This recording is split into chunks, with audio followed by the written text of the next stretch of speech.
And I'm a shit. Oh, here we go. We live. Yeah, yeah, Peace, yeah. peace, What's peace, up? peace. What's up? What's up? What's good? What's up? We are here. We made it. I didn't support myself a drink. I'm sorry. I'll have some of yours. You ain't drinking no honey. Oh, my bad. Peace, peace. Peace, everybody. What's up, everybody? Peace, brother Damon. Peace. What's up, everybody? We're Be Sneaks and Rhymes, Spotless Minds in the building. Yes, and we're here with Out the Box. Out the What's box. up? We're here with A Level and Krill. Everybody say what's up. Shouts What out. up? What up? What up, though? What's good? What's good, y'all? Peace, peace, peace. On my Y'all BS can hear me podcast. good, right? Y'all said y'all can hear me, right? Indeed, Yes. indeed. All right, cool. I'm not hearing myself back on this, but if y'all can hear me, that's good. You sound perfect. Absolutely. Wonderful. So, we will start with you guys introducing yourselves, giving us, a little bit about yourselves. Turn that off, and just tell us where you're from, what you do, why you in the hip hop thing. Krill, I'm gonna let you open that up, bro. All right, no doubt. So this is Krill. I gotta say, let me just say first of all, this is our first time being on another platform, so I just want to give gratitude to you, sis, and brother Damon, man. Thank you for extending the invitation. It's really, really appreciative. So yeah, I'm Krill. Been rocking with my brother A Level here for what, like over 10 years Yeah.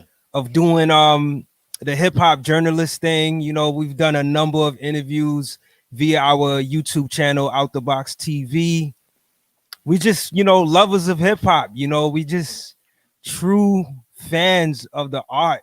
Yeah. The creativity, the quality, right? The knowledge that hip hop has brought through the lyrical and production, way of expression. And we just try to add our piece on. I'm originally from Brooklyn, but a New York head all the way, man. So hip hop is within me. Yeah. Yeah, that's what's up. Sure indeed. So my name is A Level, from the South Bronx. Mm-hmm. Born in Harlem, raised in the South Bronx. Met my brother Krill, who happens to also be my brother-in-law. Nice. Introduced to me through my sister Siobhan, Talia Jim. What up, Talia? Yeah, we've been doing this Out the Box thing for 10 years plus, and we connected, basically on the premise of we want to be able to give a platform to the music that we don't feel it gets sung enough. To Word, the artists that don't get sung enough. word. Quality media for quality music. You know what I'm saying? And just really putting that out there. Like as we discussed earlier before we started going live, you don't really get a chance to really see, these artists, getting their roses, so to speak, and getting their flowers. Sure. We're in just letting people know that there's just so many more dimensions to hip hop other than what it is that you're being fed, by a machine on a daily basis. So me personally, the hip hop thing started for me. I came up at a time where the Michael Jackson mania, in 80, Yes. Michael Jackson ruled, y'all, Word. everything. And my mom took me to Crazy Eddie's on Fordham Road, and bought my first record, Planet Rock by the Soul Sonic Force. I was playing that on my Fisher Price record turntable. That was my first. You know what I'm saying? Hey, yo, I feel you. This is it. This is what I gotta get into. This is my music now, and of course, it progressed into the Rakim, Eric B. and Rakim, and Kane, and everything else, and I was really able to grow through hip hop as a golden baby, golden child era. So for me to come up in this era that we're in, and I'm not taking a knock on nobody, but it's just like coming up through a certain era, where hip hop was just so abundant, more abundant in my opinion, than it is right now. I just really want that to come back like that again, and that's my whole reason for really getting into this movement like that. Fantastic. That's what's up. That's Word. really A level, man. It is. Yeah, man. Like you This brother. was on it for Broke it us. You Yeah. broke it down and gave us took us back real fast. I mean, it's dope. You know, we appreciate it. I'm from New York. Shouts out to the whole NYC, home forever in my heart. I was born in Queens, raised on the Upper West Side, UWS. You wasn't there. And I have been in love with hip hop since my sister started coming home with records in a paper bag from the record store downtown on 42nd Street. I think it's 42nd. She'll probably comment and correct me if I'm wrong. But yeah, my big sister is the sole reason why hip hop is within me. And then, you know, of course, I always tell people like, oh, you rap? I'm like, everybody rap. Or at some point, everybody did rap. And so I got into it further, just through the whole musical thing. And then, and then I stopped rapping for a while, became a fan for many, many years. And then, picked it up again. And I met this lovely gentleman here, actually inside of a hip hop discussion group on Facebook. Wow. So much for social media love, right? Wow. And we've been making music since 2015. Mhm. End of 2014, beginning of 2015. So y'all been making music together. Mm-hmm. Yeah, no doubt. Yes. That's dope. Y'all are like the Peaches and Herb hip hop. Yeah. Yo, that's dope, man. Yeah. Yeah. I don't know if y'all checked it out, but we do got a project that just dropped in November We dropped it on election day. called The Care Package. Yeah, I actually got a chance. It's so crazy. Like I was every day I'm like looking through Bandcamp, to see what the new releases is, and I was like, hold on, this name sound familiar, and then I'm like, and then I seen Sister Simone spitting, like going hard on that, man. Like, yeah, big ups, man, big ups on that project, man. Thank you. Thank Thank you, you. man. Yeah, Thank Thank you. you so much. Absolutely. But I'm Damon, aka Fever. I was born and raised in Camden, Jersey. I'm from Jersey, y'all. You know what I mean? I'm not Dirty Jers. I'm dirty. New Jerusalem. here. Know your rules. True indeed. Hip hop is my first love, period. Like when I was young, I was raised by my grandparents, my mother also, but primarily in my grandparents' house. And early in my childhood, my grandpa ain't play no TV in his living room. Cause he didn't want you in the living room. You know what I'm saying? Plastic on the sofas, you know what I'm saying? All of that. And so all we had was a radio. We had a stereo in the living room. Friday nights and Saturday nights, my older cousins would be over and hip hop would be the thing that would be getting played. You know what I'm saying? And I was introduced early, you know what I'm saying, to them. I sensed at an early age that Friday and Saturday night was fun time.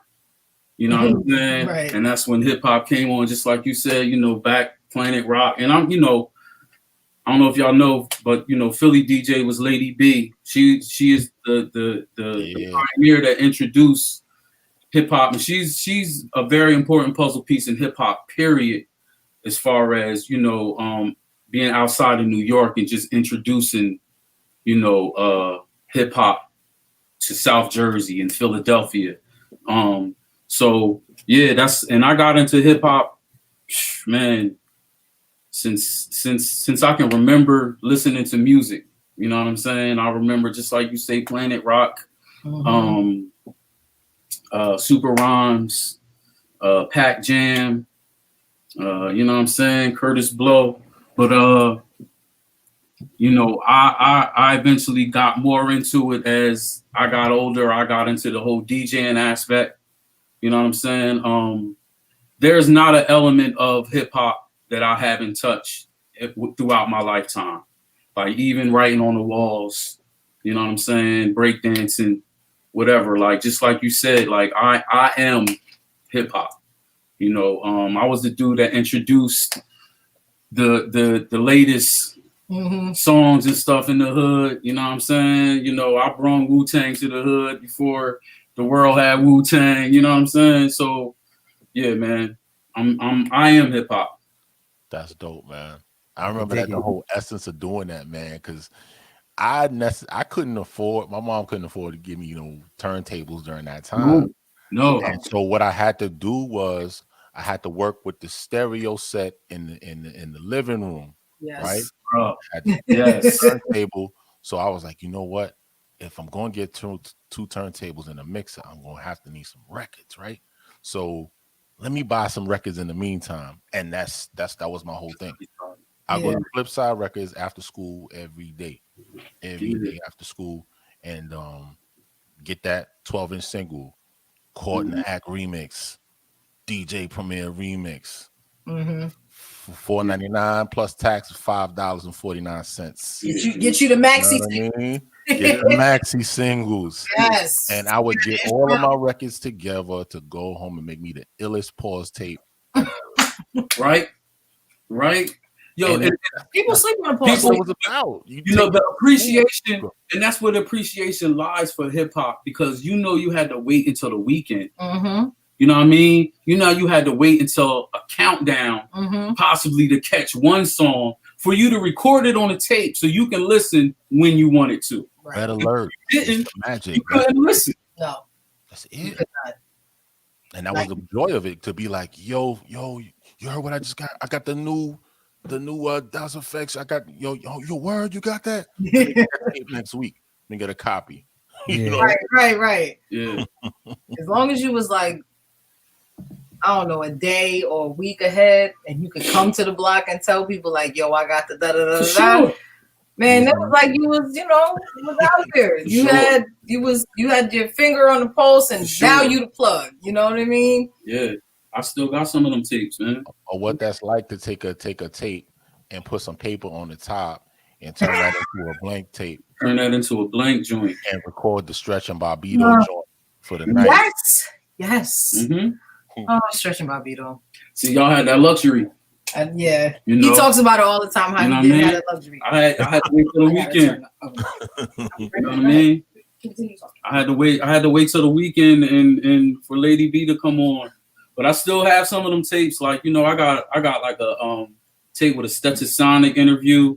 Like 87. Ultramagnetic interview. But yeah, man. So go ahead, bro. I'm a little younger than A level, right? And I'm sure yourself. So I came on to hip hop kind of a little bit later than you guys, but I also was listening to I was actually recording like sessions of Stretch and Bobbito when they used to be on Hot 97. I want to say like in 2004, like a resurgence of just like my love for hip hop just came on. I had just graduated college, and I was listening to. All right, so at that time, so you guys know the original Stretch and Bobbito show that was on KCR. Yes. So at that time, brother Susio Smash, who used to go by the name Jer2 and Tim C, they took over that show on Columbia University. And I remember I would be staying up, I think it would be like Thursday nights. They would be playing a lot of like underground hip hop. And at the time, I was actually, right before that, I was doing college radio. So I was starting to get into the whole underground hip hop scene. So I came up on hip hop generally, like, I was listening to Future Flavors when it used to be on Hot 97. Treats but on us. Yeah, exactly. So he used to play them joints, Sunday nights. Evil D had a show a little earlier too. I know he had a Monday night show that I used to listen to as well. And that was just kind of like the thing. Like it's so crazy. Like shows like that don't really exist on like how you would consider terrestrial radio today, right? Because things have changed so much. We got platforms like YouTube and everybody's doing their thing online. But that was a really interesting time for me because it really plugged me in. But I felt like a lot of my peers was into that. Like how I mean, A-level say like hip hop was more balanced back then. So like we were getting a lot of that even in the 90s on the radio. And then it just started to change. So that like my love started to grow with me honing in even more closer and getting involved in doing journalism and doing interviews with artists and stuff like that. So it took a whole other passion came to be, and then Out the Box started and it just went to another level. So it just kept progressing from there. Right. But I love to always hear A-level tell his story because, and you know, listening to y'all too, because like I said, I'm a bit younger and I didn't really have that experience, but I'm connected the same way, you know. But it's always dope to hear like those earlier stories of how, you know, y'all got connected to hip hop. And I just want to add on to what Krill is saying based on the work that I have done with this brother. This is an amazing dude, man.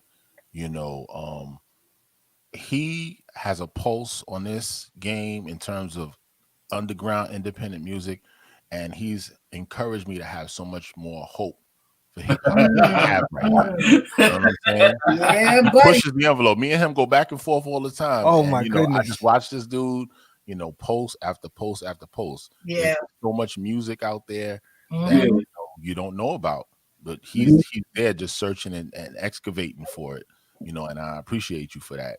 You know, so also the interviews much that we've respect, brother. done, man. The J Electronica joint, Elzai, this guy, whatchamacallit, Kendrick Lamar. when he was just a double XL freshman, you know, and he didn't really get it. You know, you get a chance. We've gotten a chance to, thank God, see these dudes in their humble beginnings, you know, before they blew up, and it's just been an amazing experience, you know. It really has. True. Yeah. Appreciate that, brother, man. You know, like I said, man, we just humbled to be here. I want to shout out Sister B for hooking this up, man. Like my gratitude, lovely wife. Yes, she's always. She actually, when we were younger, she's the one that put me onto Original Flavor. Because she had the "Can I Get Open" single. Oh shoot! Yeah. Yep. That joint and the other one. Here we go. Pump it up. Here we go. Yeah, I just remember being at her house and she like put it on, and I was like, "What is this?" So then when I heard a later Jay-Z, I was like, "Oh, that's dude from the right." So yeah. Shouts out to your wife, to my homegirl. And shout out to that that connected us or whatever. She's good people. That actually surprises me because B will tell me right now. She will tell y'all she is not a fan of hip hop at all. Probably not anymore, but yeah. But it what's so crazy about it is that she wasn't following all of the stuff. So it was so weird that she put me onto a song that I had never heard. Right. You know what I mean? So that was a defining moment. I was like, yeah, she gonna be cool for the rest of my life. All right, so we have a lot of work to do. Okay, so we're gonna get into it right now. So we're gonna get into the top 10 hip hop projects for 2020. This was an extremely difficult, arduous, brain, whatever. Okay, it was hard. We did it. Yeah. We did it for the first time last year. And we had really good response. And honestly, the two of us just got a kick out of it because we live in the same house, okay? But we absolutely had no clue, right? I kind of knew that we both had the same number one, but then at the last minute, I was like, I don't know, I'm not sure. And I was surprised too that I think we had two of the same. Because we don't tell each other our lists. No. We don't go over each other's list with each other or whatever. Now we tease each other. We just make it, and be like, we just make it and so it'll be organic when we do reveal, what and it was fun. And it was absolutely fun to do it that way. Yeah. And so because you guys are our guests, We will have you start. We'll treat it like the verses, right? So from 10 to 6, you guys will go first, and then we'll go. And then once we get down to 5, we'll go first, and then you go. And you can give some feedback as to why you put this at number 10 or number 8, No doubt. or how much difficulty you had or whatever. But it's on y'all. Let's go. Hey, Level, you go first. Let me just grab my book. I just gotta grab my book. Okay. So we're gonna start with number 10s, right? So I'm gonna take notes. Like the verses battle, I'm gonna take notes. All right, y'all. Let's hit it. Number 10 on my list, Jahari Masamba Unit, Madlib and Kareem Riggins. Nice. Oh, okay. Pardon my French. Name of the album. Okay. I've been waiting for this project for years, y'all. Madlib and Kareem Riggins. They changed the name to Jahari Masamba Unit, but originally, when it was running with Stone's Throw, I don't know what happened with that. They started out as the Supreme Team. I remember that. So I've been waiting for the Supreme. I didn't know they changed the name. Okay. Yeah. So I'm an instrumental. I like them instrumentalist type of stuff. I'm very much into Madlib, Dilla. Okay. Stuff, you know what I mean? I had my Dilla shirt on yesterday. Yo. But we branded the day. Nice. Yeah. My wife told me that you're a big J Dilla fan, so I was like, "Yep, we're gonna get in it." Yeah. So one of my favorite tracks on this album is a track called.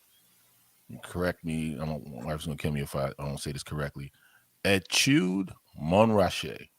Okay. Monrache, and that is track number 8. It's very dope track.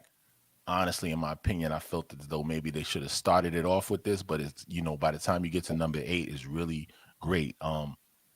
It's interesting. The definition of etude is a short musical composition, typically for one instrument, designed as an exercise to improve the technique or demonstrate the skill of the player. So it's interesting that you have a guy like Kareem Riggins, who is a jazz drummer. Yes. World-renowned jazz drummer who makes beats. Mm-hmm. So he walks that line. He's the day walker between hip-hop and jazz. Yes. And you got this guy, Madlib, who is crazy already, who did his own jazz band with Yesterday's New Quintet, forming this thing. And it's interesting that we have that definition, for that particular track, man. I just feel it is dope. If I could actually play it for y'all, it would be great, but yeah, there's copyright things going on. I got it in notes, and there it is. So now I have it. Let me turn this.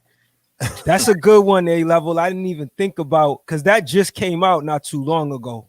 Yeah, that's a nice one right there. I've been bumping that, man, and that's I was just about to ask. I'm sorry, but that did just come out like what, November, right? Probably like 2 weeks ago, right? Yeah, that's what I know. I know. I just seen that. Yeah, see, man. Yeah. Disclaimer for the viewers.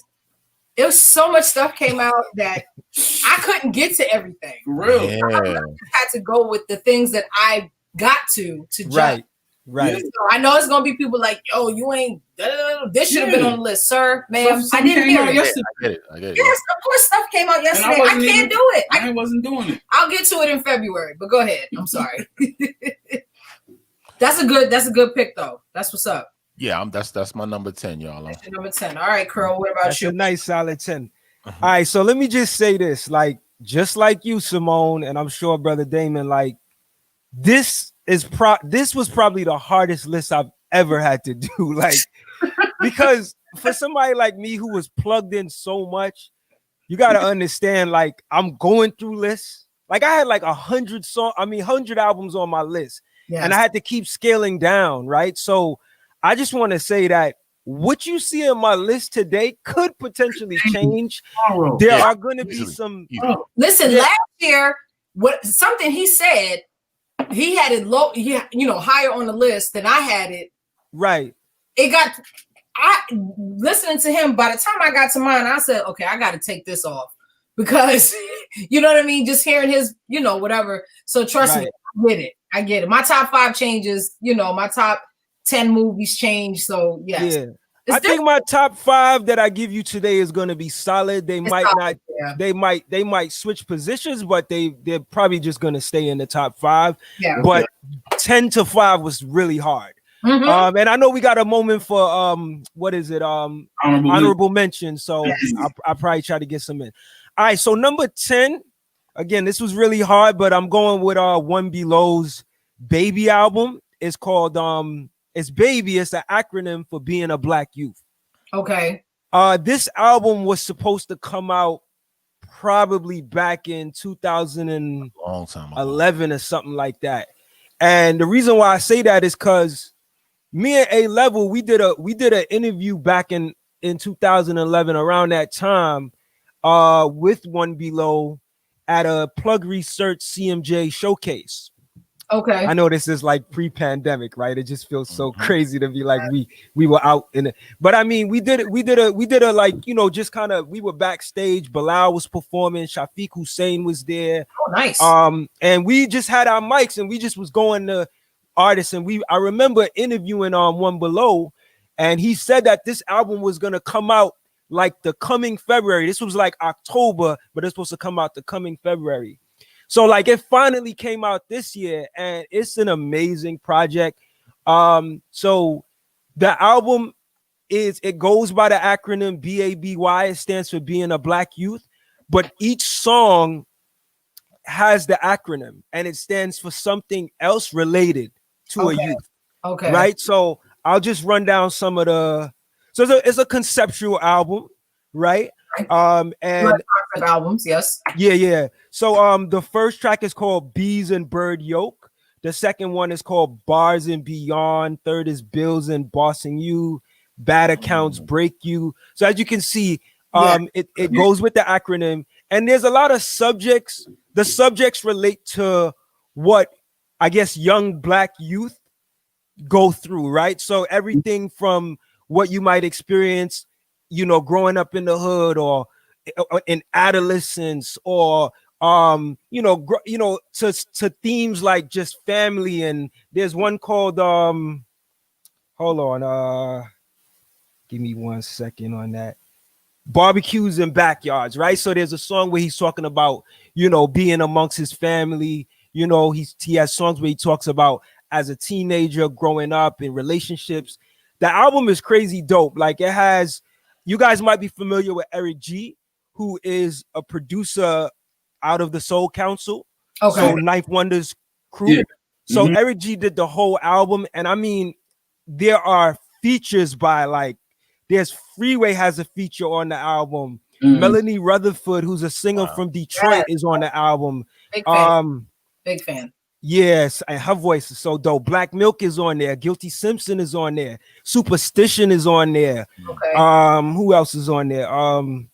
Fonte is on there with Jean Grey. There's a track with One Below, Fonte, and Jean Grey. Such a dope track, and it's kind of like a relationship track. So, and this is and when I did the interview with One Below, because I did an interview with him for our podcast this year, he spoke about how like some of these tracks came together. And there's like, if you guys know, like, you know, Fonte just has a knack for just speaking like that reality rap, right? But does it in a very humorous way. He has a line or two on there that is that classic Fonte that we really all love to hear. So it's just a really great concept album altogether. And it really feels like an album that he really took his time to put together. I guess this is why it's taken so long to come out. And I put it there in my number 10. Number 10. That's what's up. True. Where One Below? Where is he hailing out of? Where are you from? He's from Michigan. He's from Michigan. I feel like it's from the D. I think he's originally from Ann Arbor. Don't quote me on it, but he moves around, so he does represent Detroit as well. Okay. But yeah, I mean, you know, the brother is so talented, man. And I feel like this album gave me a greater appreciation for him because he's been kind of like out there on the low for a long time. So it encouraged me to go back into his catalog and see how much dope stuff he has to offer. He's actually done work with Dilla too. Nice. Yeah. Nice. Okay. So you go? You go. Oh, I'm going. So my number 10 is Flea Lord. Lord Talk Trilogy. Nice. I don't know if you're familiar with Flea Lord, but yes, Flea has dropped quite numerous projects this year. 12. He's dropped 12. No, yeah, his name was buzzing quite a lot this year. Oh, it's the 21st it comes out. Yeah, the 21st. Okay. Yeah, so yeah. Flea Lord Talk Trilogy. His name is buzzing. He's been working. He's dropped a project like once a month, basically. Wow, man. Yeah, like 7 to 8 joints. Wow. Really, I can't judge all of them. This one kind of stands out to me from the other ones. But he makes good enough material to where if you're coming out with a project once a month, it all kind of like runs together. You know what I'm saying? And it's not that it is whack, but you know what I'm saying? It's just like, it just continuously runs. Kind of get them mixed and poured together and kind of forget what song comes from what album. Right. You know what I'm saying at times. But I think like some of my favorite joints on there is Fuck Out of Here. And what's the other one?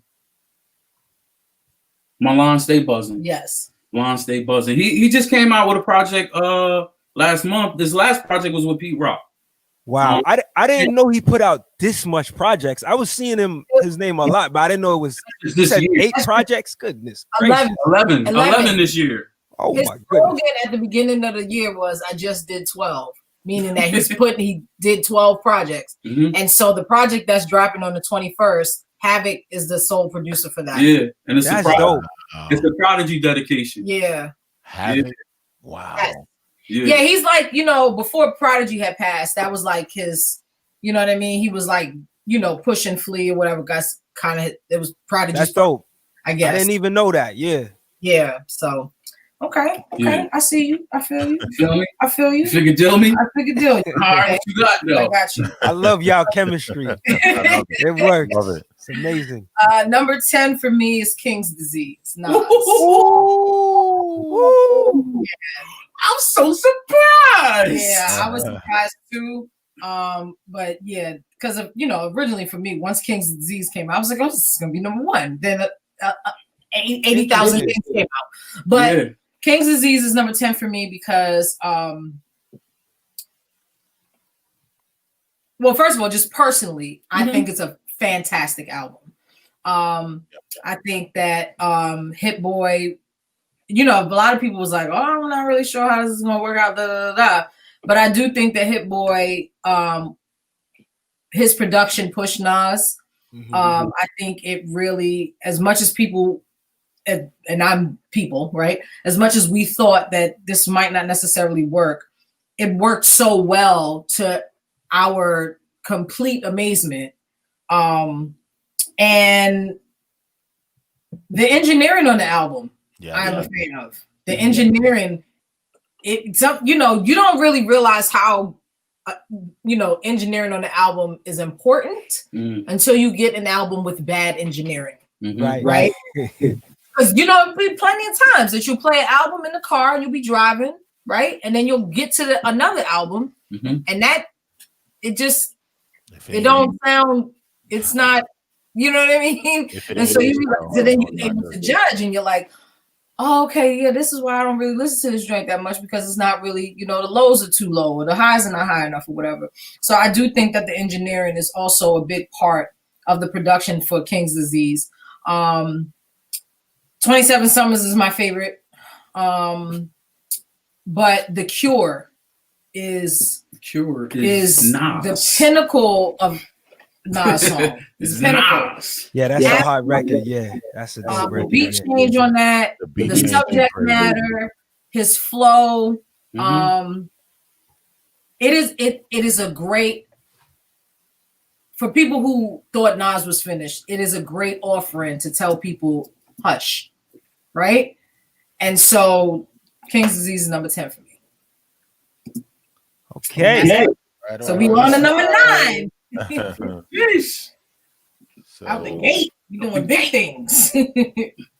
I got number 9, Mount Marcy, Rock Marciano. Okay. Like you said, 2020 has been a crazy year, bro. Yes. That album actually kind of came out recently. Hasn't been that long for it to be out. But I guarantee you, as I continue to listen to rock, you know, this album can climb up even further up the list. You know what I'm saying? But it's just when rock takes you into a whole nother world, you know, like he has this dusty sampling loop production where it's just like you just put a record on and he just starts rhyming, you know what I mean, type of stuff, man. And he's definitely not for everybody. He's definitely a vibe. He's an acquired taste. He's an acquired taste, yes, absolutely. But yeah, Mount Marcy has been on everybody's list. Everybody I know, all of the blogs. It is definitely a contender. Yes. It kind of reminds you on here that literally I am the king of this right here. Like, yeah, he's the originator of that sound. He paved can't the take way that from him. Griseldas and you know, Freddie Gibbs, all these guys is doing what they're doing right now, like putting that out there. He was on Bustin's Anarchy album. That's true indeed. Yes, that's right. I definitely go with that as him being the one that paved the way to just throw on a loop and hop on that. Dirty drums, no drums. Dirty drums. Word up. No drums. Everything be dirty. We're right. Like the sample be dirty, everything be dirty. It just flows in his cadences, though. You know, the way he be saying stuff. It's like, you know, wow. He's got kind of like a Donald Goines slick tongue, you know, when he raps. Like he always saying something slick. I remember on I forgot what the album was called, but I think it's called the song is called It's a Crime. And I just remember him saying, "You could tell I'm a pimp by how my shirt fit." That's from Mossberg. I think that's from Mossberg. Yeah, that's from the Mossberg album. And I just that album is. I love that album. That's the Illmatic of this. Yeah, that's the Illmatic of this resurgence of that sound. That album, Mossberg. I remember when that came out, and that kind of sparked a lot of people to kind of be in that vein. But that line, I just laughed for like 3 days. It was funny. He kind of embodies that whole, you know, original, authentic New York sound that I grew up listening to. You know what I mean? That flow, the bars. I was like, wow, yes, someone still has that style. Someone's still doing that chamber of rapping. You know what I mean? Yeah. That's my number. Shout out to Marcy, man. I did an interview with Rock Marcy years ago. It's on the Out the Box TV channel. I don't know if anybody listening got a chance to check that out, but that's probably one of the most in-depth interviews you might see on Marcy on YouTube, because I got a chance to actually film him while he was driving, and this was like, it was crazy. Like this was after the video shoot for the Mars song that they did, that large pro called Mega and Action Bronson in Saigon. And I was fortunate to be able to film him and interview him, man. Like that brother is extremely, extremely talented, man. He just represents that sound so well. Yeah. It was amazing to see his progress, though, from the Flip Mode Squad. Yeah, who would have ever thought that he would just climb to this level? I know. Yes, I remember somebody have said, he was like, "You remember he was?" And I was like, "Oh my gosh!" And I went back and listened to the Anarchy album, whatever the name of that song was, and I was like, "Totally," you know. So yeah.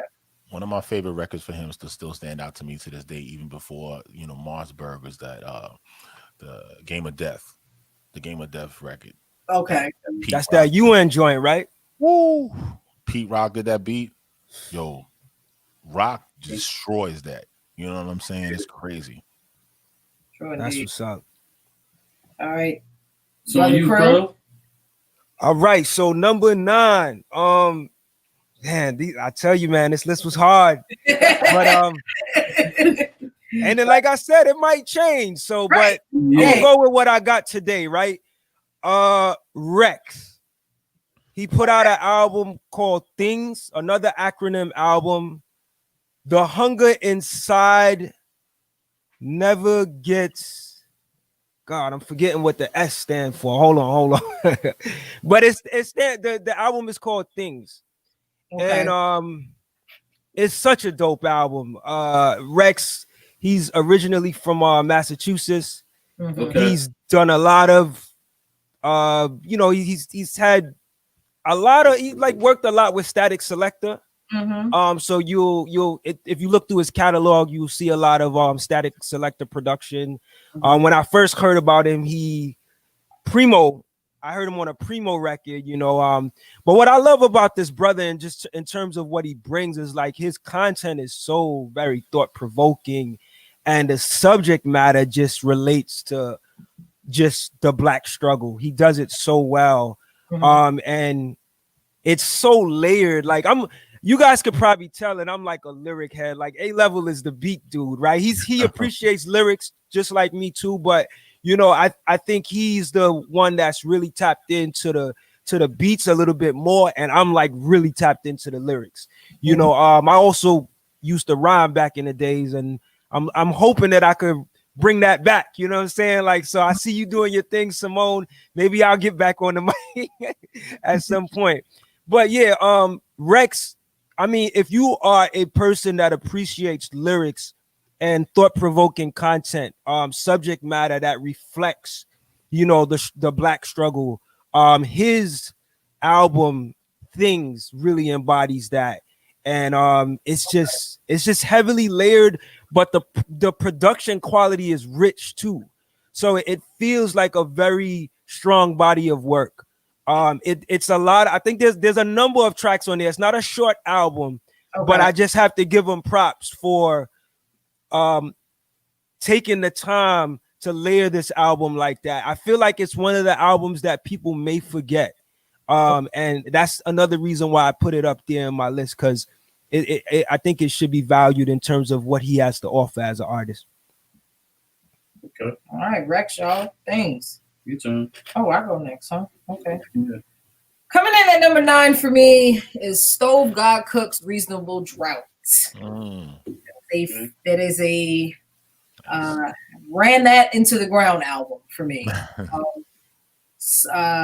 Young lady that we're cool with on Facebook. Her name is Nicole Porter. Shout out to her. She had posted about it, and she was posting random lyrics. And of course, when you're a rap head, you post lyrics, and you post lyrics that could apply to a regular day situation. So everybody was responding to these lyrics like it was a real life scenario. And I was like, yeah, she said, joy come in the morning, but the plug come late. That sounds like a rap lyric. What is she talking about? And so I saw that she was talking about him. So I went and listened to it, and I love the album. It is absolutely a drug album, which I know nothing about. But I always tell people that, we're not reinventing. Not too many people are reinventing the wheel, right? And so if you're not reinventing the wheel, as long as your wheel rolls better than the last person's wheel, you could be talking. You can talk about the same subject, but as long as you're a little bit more clever, and you have a little bit more, whatever that is, you see what I'm saying? Je ne sais quoi, whatever it is. You can definitely get a few spins from me. And that album for me was refreshing as refreshing as Drug Tales could be, I guess. I think the production, is great. Funny. And I like it. I really vibe to it, and he makes me laugh. He says a lot of funny things. And that's another thing that kind of makes me, tune in when, you can have, a redundant subject matter and find humor in it. So yeah, number 9 for me Reasonable Drop. Shout Dope. out. Yeah, I heard a lot about that album this year, and I did get a chance to listen to it. He has a very strong vocal presence. You know, and that's something that's special because you don't hear that too often, you know, where when a person actually spits like that voice just kind of takes over. How Guru say is strictly the voice that gets you up. Like that's his voice definitely stands out. And he has a great way of emphasizing, like he knows how to emphasize at the right moment. Yeah. His unorthodox style is definitely appealing. Yeah. You know. All right. Well, my number 9 is Streams of Thought, Black Thought. Look at that. Volume 3. Wow. Okay. Yeah, that's number 9 for me.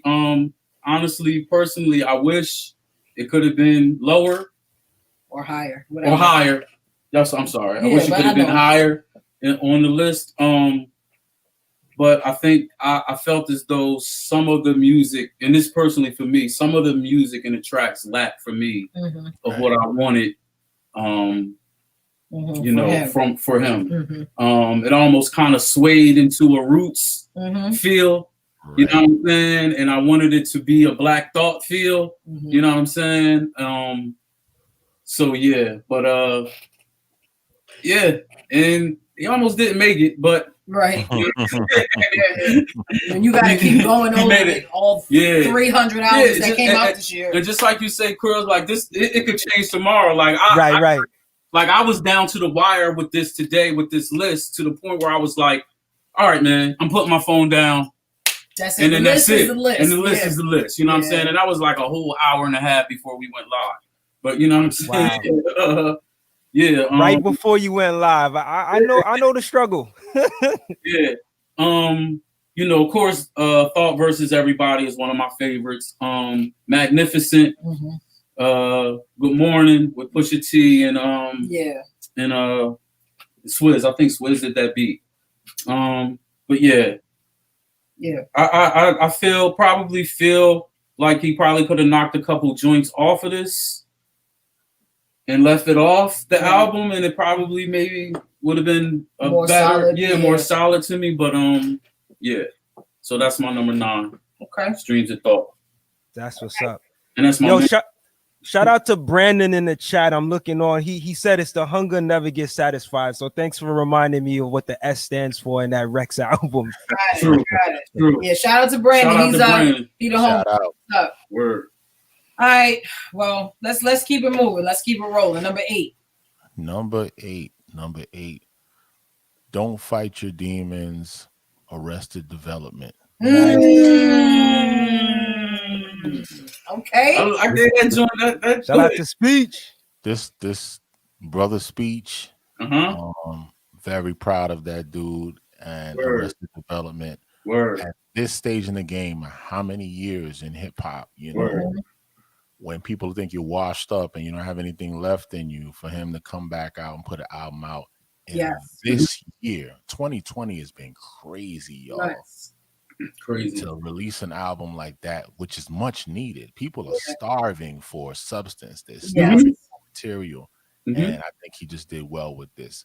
The track that really stands out the most to me on this album is Sunset in Ghana. Oh, that's my joint. Wow, that's my joint. The beats, I mean, Configure. Shout out to Configure who produced that album. Okay. Wow. You know, I mean, it's very refreshing. I mean, you know, Speech doesn't sound like he, not even just missed a step. He sounded like he got better. He got better. He did. Yeah. He absolutely does sound like he got better. We vibed to that joint when we put the first track on. We was like, yo. Like, whoa. Okay. You can actually play this album through. Like, you can drive through. It's a great driving album. You know. And there's a video for almost every track on the album. You know, you can. I love that, and it's probably that's not unique. It's probably everyone's doing this in this day and age. They're providing visuals as well as audio. But I love the fact that he had a video for every track on this album. Nice. And every track is fire to me. You know, it could have probably even made it a little bit higher. You know, that's how much fun I've had listening to the album. Okay. Which we had, you know, another great opportunity of sitting down and interviewing with that brother. It was great. You know? Yeah, I did peep the interview. That's what's up. Big ups to Speech, man. Yep. All right. That's a nice one. So number 8. Is that where we at? Number 8. Okay. Number 8. Elzhi, 7 times down, 8 times up. Okay. Okay. So, you know, Elzhi, we did a show kind of giving Elzhi his props. We wanted to kind of celebrate him because I feel like he's one of the few MCs that doesn't get up there in that top 5, top 10 list. And I think, in my humble opinion, I think he's very worthy of it. Yeah. So, you know, 7 times down, 8 times up, produced by J.R. Swift's. It was an album that I was waiting for. I feel like it was a few years I've been waiting for a new Elzhi album. He's no short of excellence. He just delivers as always. The album does take some time, like, because I'm a lyric head, I don't have a problem giving the time, like taking that time to listen through. And I feel like you get a lot of great moments when you're able to give that time, right? That track that he has called so what is it, like Zombies? You remember that track, A-Level? Yeah, Zombies. I'm bad with remembering tracks, track names, but that's such a crazy track. Like he tells this story, and like it starts Thugged Out Zombies, right? Yeah, I know I'm butchering the titles, but yes, Thugged Out Zombies. He tells the story in a way where like the song begins at the end of the song. Yeah. You know what I mean? And if you really listen through, and all the meantime, he's like just doing his lyrical dexterity stuff, you know, and then he's still telling a story in the process of that. So like, I just had to give it to L, man, just because of what he's been able to do time and time out as one of the excellent MCs that exist today. And I really thought that this project, I mean, it's not my favorite project of his, but in the scope of this year, I gave Elzhi this because I just think he's just such a dope MC that doesn't get that recognition of you know, that highlighted top MC. Like, I've seen a lot of top MC lists going out, and I haven't seen his name, and I feel like this brother just needs to get his due. He's personally in my top 3 of all time.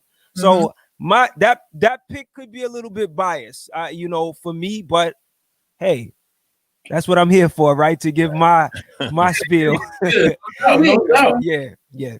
Oh. You want me to look? Yeah. No, We're gonna flip flop. So my number 8 is Planet Asia, the Trust Chain. Wow. Oh, nice. Nice. Shout out to PA. Wow. Yeah, I really enjoyed that. The combination of 38 Special and Planet Asia. I mean, if y'all know, y'all into hip hop, y'all already know Planet Asia get down. Of course. I felt like these beats though, and trust me, 38 Special, he ain't the most spectacular producer, but he does have that sound, that hip hop sound, that hard gritty, you know what I'm saying? And it's a variety. You can't always tell that it's a 38 Special track. Yeah. Which I dig too. You know what I'm saying? Yep. But I just felt like this was a hard joint for Planet Asia. The content of the songs, it's like I smoke a lot of weed. School. Body After Body with Rasheed Chappelle. Shout out to Rasheed Chappelle, man. Wow. Yeah. I mean, really, you know what? This project really flows for me. Yeah. I really don't have a particular favorite song. I think this is going to be one of those projects that I always will be able to turn on and just let it play. I'm not going to go listen to one song or two songs. That's dope. The next one, I'm gonna go play this, and I'm gonna end up just letting that. You know what I mean? Right. You know, and it's 10 joints, and it's only 29 minutes. So it goes fast. It goes, but it flows. It'd be like, oh, it's over. Yeah, indeed. So, when did this album drop again? That came out in February. Yeah. Oh, it's early in the year. Okay. Early in the year. You know what it is with PA? He puts out so much. Like he's another. I mean, likely not as much as Flea Lord this year, but just in general, like even prior to 2020, like Asia is always putting out projects, man. But he's another one of them slept on like lyricists that gives his A game all the time, man. Yes, like he a vet too. Like vet around. I've been putting it down, like you know. You'd be like, oh wait, Planet Asia was on such and such album back in 2000 or whatever. In 2000, right? Another feature king too. He's always featured on a lot of dudes, you know, projects, man. Yeah. Definitely. Yo, that's what's up. I gotta check that out. I missed that project. See, like it's so much that even I missed stuff. I mean, I know I was gonna miss stuff anyway, but like, that's dope to hear. I'm gonna check that out for sure. Yeah, true indeed. All right, coming in at number 8 for me is Sky Zoo Milestones. Nice one. Nice one. That was a good album for me. I like the fact that it was dedicated to Black fathers. I thought he did. First of all, shouts out to Sky Zoo. That's the homie. He's another one. He's got a lot of projects under his belt. His belt. He's been around. In the early 2000 wave, and he's one of the remaining few that has been able to transition and to survive. You know what I mean? The extra big hat, big shirt, big pants era, and and he's really become for the heads a hip hop household name. You know, Sky Zoo is always good for a good project or a good feature. And so when he said that he was putting out this album and that it was dedicated to fathers, I know he has a really strong relationship with his dad, and he's a father now to a son. And so listening to the album, I'm not a dad, I'm not a man. But I was able to listen to this album and feel like I'm sure Black fathers see themselves in this album. And it was Turning 10. Yes. That track. Yeah. Yo. Okay. And I just, as a Black woman, as a bonus mom, I really truly appreciated this album because not enough hip hop stuff is, out there for the fathers. And the fact that he made this whole entire project to speak to Black fathers, I thought it was fantastic. I loved the chronology of the songs. The production was great. And, Sky, he's dope. He got bars. He don't say nothing whack. You know what I mean? And so conceptually, I thought it was a strong album. So that's why it's number 8 for me. I gotta big you up on that, Simone, because that is one of my favorite projects of the year.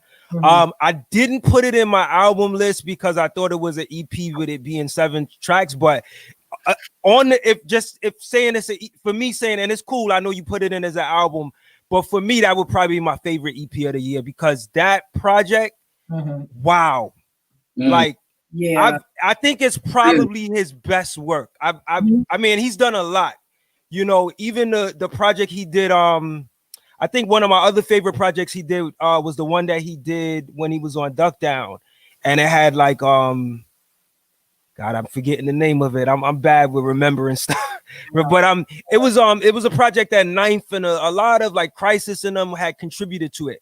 But this project, for that same reason that it has this conceptual story that speaks to fathers, and like lyrically, like this brother, like when you sit and you listen to Sky Zoo lyrically, like he just goes there like that even the album he did with Pete Rock, the Retropolitan album, like that, like the brother gets better and better every year. I was gonna say that. I think he has matured, and I think he's way more comfortable as he's matured. That's what made Sky Zoo, you know what I'm saying, better as we know him now. Yes. You know what I'm saying? Mm-hmm. I mean, and that's just what I've seen and what I feel from, just like you said, the big shirt and, you know, baggy pants era to coming of now, you know what I'm saying? Yes. And just, you know, what he's talking about. Yes. You know what I'm saying? And how it resonates with, you know, but I definitely. Shouts out. That's a great choice. It is a great choice. It didn't make my list either, but that is, you know, very good project. And I like how he dropped it on Father's Day and the whole nine. You know what I mean? Indeed. Yeah. Okay. So what we down to numbers? We doing number 7? We're doing number 7. Doing 7. That's all you, sir. That's a good number. It is. So so we going to ELE Part 2. Ooh. Busta Rhymes. What's a bus? Okay. Busta Rhymes. Okay. ELE 2. Extinction Level Event Part 2. This album really was a great gem. Came out of nowhere. Yeah. You just threw it out there. How many tracks in this album? I think it's 13, maybe.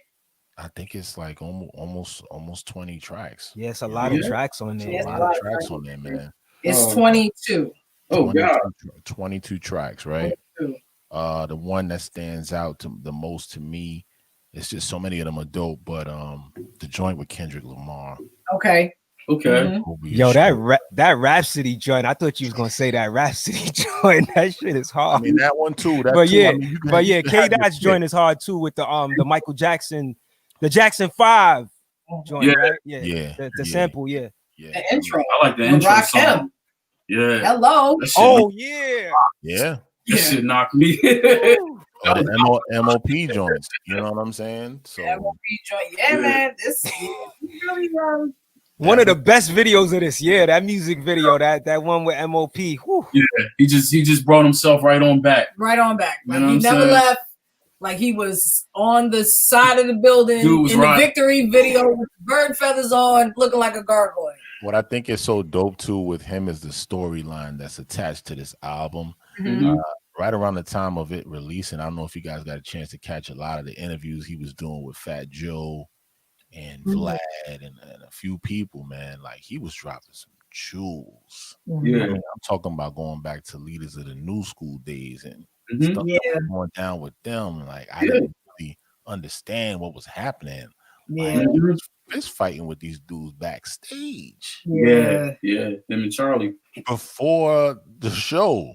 Yeah, with blood in their mouth and all that, you know, and no one would have ever really known that. Yeah, it was crazy. And see the what professionals. Yeah. I mean, and then his talk about where he went with his weight, right? I mean, it was like he said I was like at 370 pounds. That's how bad it was with him, like health wise, and you know, literally him showing his stomach and how he looked to the release of this album where he's at now, and you know, how his son, you know, pushed him towards, you know, taking better care of himself, you know, coming into this. So, you know, and then releasing this project, man, is just basically just solidifying everything coming into manifestation. So, it's great, man. Shouts out to him, man. Yeah, shout out to Busta. Yeah. All right. So I'm gonna try to keep it a little shorter because I know we time. So my number 7 is 7, right? Shay Noor, As God Intended. Okay. With Apollo Brown. You know, I mean, this sister is she is something. Like if you have not checked for Shay Noor, like you are burned in this house. Yo, man, she gets burned in this house. I don't know what people is looking for, but go ahead. I'm gonna let you go ahead finish. Yeah, I mean, Apollo Brown is one of my favorite producers. He just has a way that whenever he produces a project for someone, it just enhances that lyricist, right? But Shay Noor was doing it even before this. And I think this project really gives you the heart and soul of Shay Noor. Bro. Like I love the direction Bro. that she takes it, the subject matter, the freedom track that she got that's on there. I mean, I don't know if there's really a skippable track. The opener track with Black Soul is amazing. There isn't. And like, to me, I think Apollo. I think I dig Apollo also. But I think his production on this kind of stepped it up another level. I think it's his best. I think it's his best collab. Just because of the how he took different avenues on some of the tracks, which they ignored, that it just didn't sound so Apollo Brown traditional. You know what I'm saying? Yeah, he took himself out the box on this one. Yeah, definitely. Yeah. Shay Nor gets a lot of burn in this house. That's what's up. Shout out to Buffalo. Yes. Another MC from Buffalo. Yeah. That's a good pick. Number 7? New York. Good. Well, I go first. Number 7 for me is 7 times down, 8 times up, Elzai. All right. Yeah. Nice. I just love the album. It's definitely a vibe. And I think when it came out, whatever vibe I was on, I was able to, to catch it. Yeah. What's my joint? Hold on real quick. Give me 1 second, because I do have a favorite song on there. Okay. Hot Winter Cold Summer. I love that. Nice. That's a nice one. I play it. Once it comes on, I hit back. I play it at least 3 times. So shouts out to Elzai. I just love it. Big ups to Elzai. And wow. His lyrical dexterity and I love his use of alliteration, allegory. I love the fact that I can use those words when I'm talking about a person who raps. Yes. Because he's definitely a literary figure in hip hop to me. I'm a big literature person. And so prose, stanza, all of those words, onomatopoeia, all of those things apply to Elzai all the time, but especially on this project. So yeah. Tis mine, number 7. My number 7 is West Side Gun. Who Made the Sunshine? Ooh, who made the sunshine? I think okay. And I think because of the features, yes, is why I love this album so much. For him to have Slick Rick on there twice. Yes. Black Thought. Wow. I think is Ray on this joint too? Or am I getting stuff mixed up? But so many things. But yeah, man. I think this album, it got a lot of play. It doesn't play all the way through for me. Maybe not like a Planet Asia joint. And maybe like 1 or 2 skippable joints on there that I can do without. But I think definitely, the features is what, it's a heavily featured album. I only think he has like maybe 3 out of 11 tracks that might be him by himself. But, or not even. Yeah. I think it's just 2. It's just 2. Yeah. I like Ishka Bibbles. Just the fact that, I don't know if y'all familiar with Ishka Bibbles. It's just like it's a Philly restaurant. It's a Philly restaurant, and the fact that he, and then he has Black Thought. And then he got Black Thought on it. You know what I'm saying? And he's like that kind of. He's into that artsy type of thing. Yeah. You know what I'm saying? And also just like it just. I just vision this guy saying Ishka Bibbles and liking the word. Yeah. And then running with that. And then, I'm gonna name my song Ishka Bibbles. That's funny. Distinctive word. Yeah. You know what I'm saying? But yeah, that's my number 7. I ain't gonna spend too long. Number 6. All right. Number 6, y'all. We going in with Benny the Butcher. Okay. Burden of Proof. Okay. Another Hit Boy masterpiece. Hit Boy is producer of the year, y'all. Yeah. Definitely. I would agree with that. He's shown so much what he can do in so many pockets with so many different people, and bring out the best. Yeah. So much range, My favorite tracks on here, you could take your pick between Timeless, featuring Lil Wayne and Big Sean. Yeah. Stellas, War Paint, West Side, and Conway. Yes. I'm out. That's my number 6 too. Nice. I was wondering if you were gonna have some. You joining me on that? I'm out to go ahead and say it now instead of waiting until it come to me. Exactly. Right. You get that out the way. But yeah, that's my number 6 too, bro. But my favorite, the one with Freddie Gibbs, One Way Flight, man. That's a good joint. Crazy. That is a good joint. Crazy. It's a great album. It is. And his subject matter, you know, he's grown a lot. You know what I mean? Yep. So yeah, it's definitely a good joint. Yeah, indeed. True indeed. I'm trying to think. Like, I'm trying to look for it. 'Cause I forget names too. Definitely War Paint. True indeed. Is one of my favorites on there. I don't know.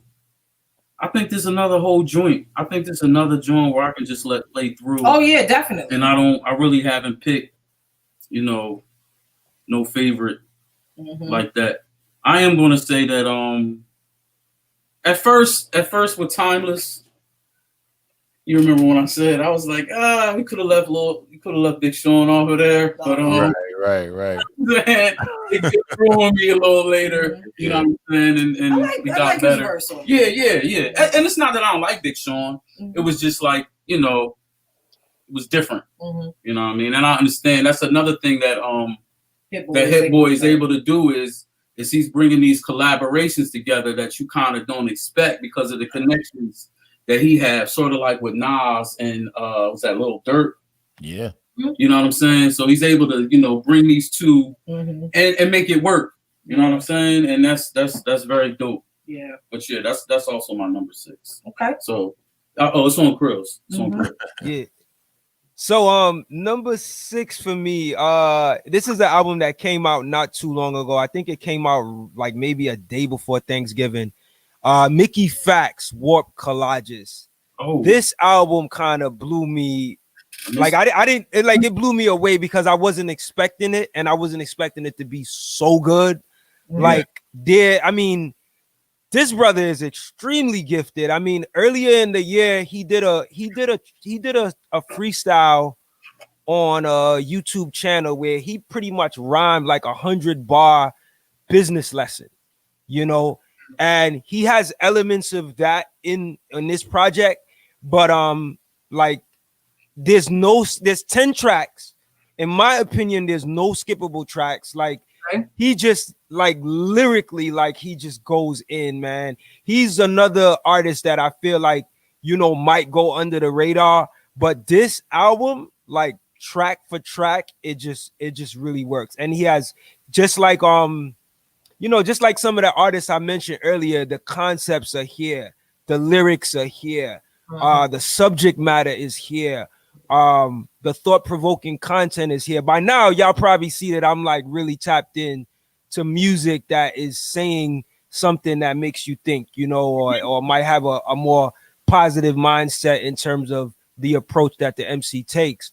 But yeah, this album really did it for me. Like I wasn't expecting it. It's probably one of the surprises on my list. Okay. But it's just really good from beginning to end. Okay. All right. Number 6. My number 6 is Wired Different by Ty Farris. Yes, it is a album that I play every single day. I heard him on Jay Noor. Totally forgot that it was him, and someone had posted about the album, and I was randomly in a good mood to listen to something new.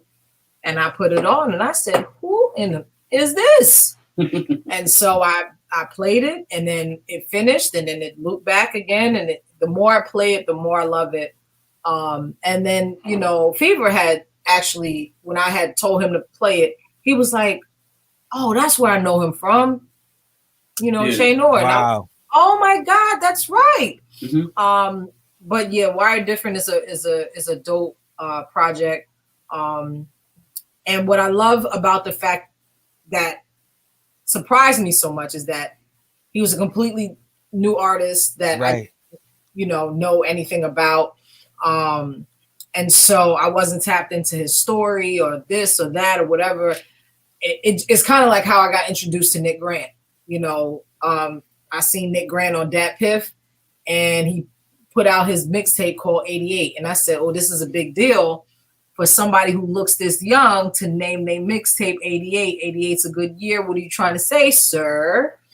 And then, I had put so many people on to Nick Grant after that. And so when I heard Ty Farris and I heard Wired Different, I was a complete newbie. And to me, it's a testament to how much work he put into this album for it to be so high on my list. So shouts out to Ty Farris. I'm gonna definitely check that out. I've been seeing that name circulating too. And it's dope when you could find out about an artist that's on another artist that you check for an album. So yeah, definitely. That's how I found out about a lot of dope artists, man. Yeah, you with One Below. I never heard of One Below, so I'm definitely gonna.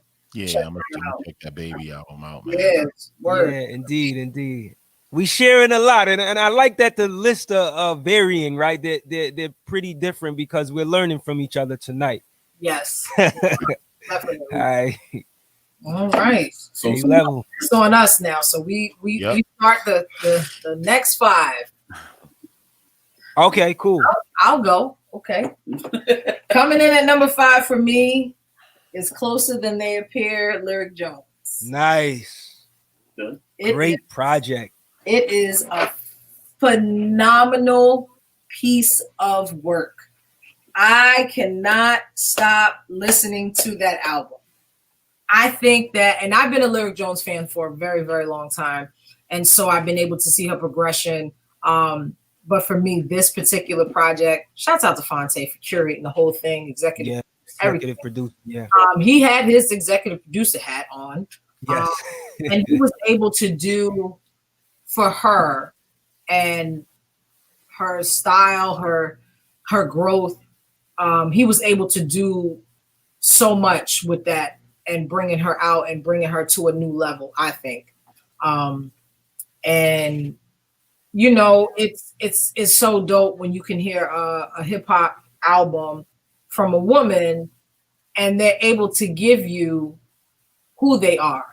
She's got bars, but she's also, she's got some storytelling. She's got, she talks about love and relationships and stuff. And I just thought it was such a well-rounded. It's very well-rounded project.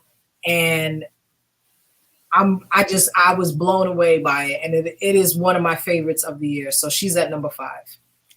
Shout out to Lyric Jones. I got a chance to interview her this year after that. Not too long ago too. And she really deserves, the recognition. Lyric's been doing her thing for a minute. And what I love about her is that she does it all. She sings, she produces, she raps.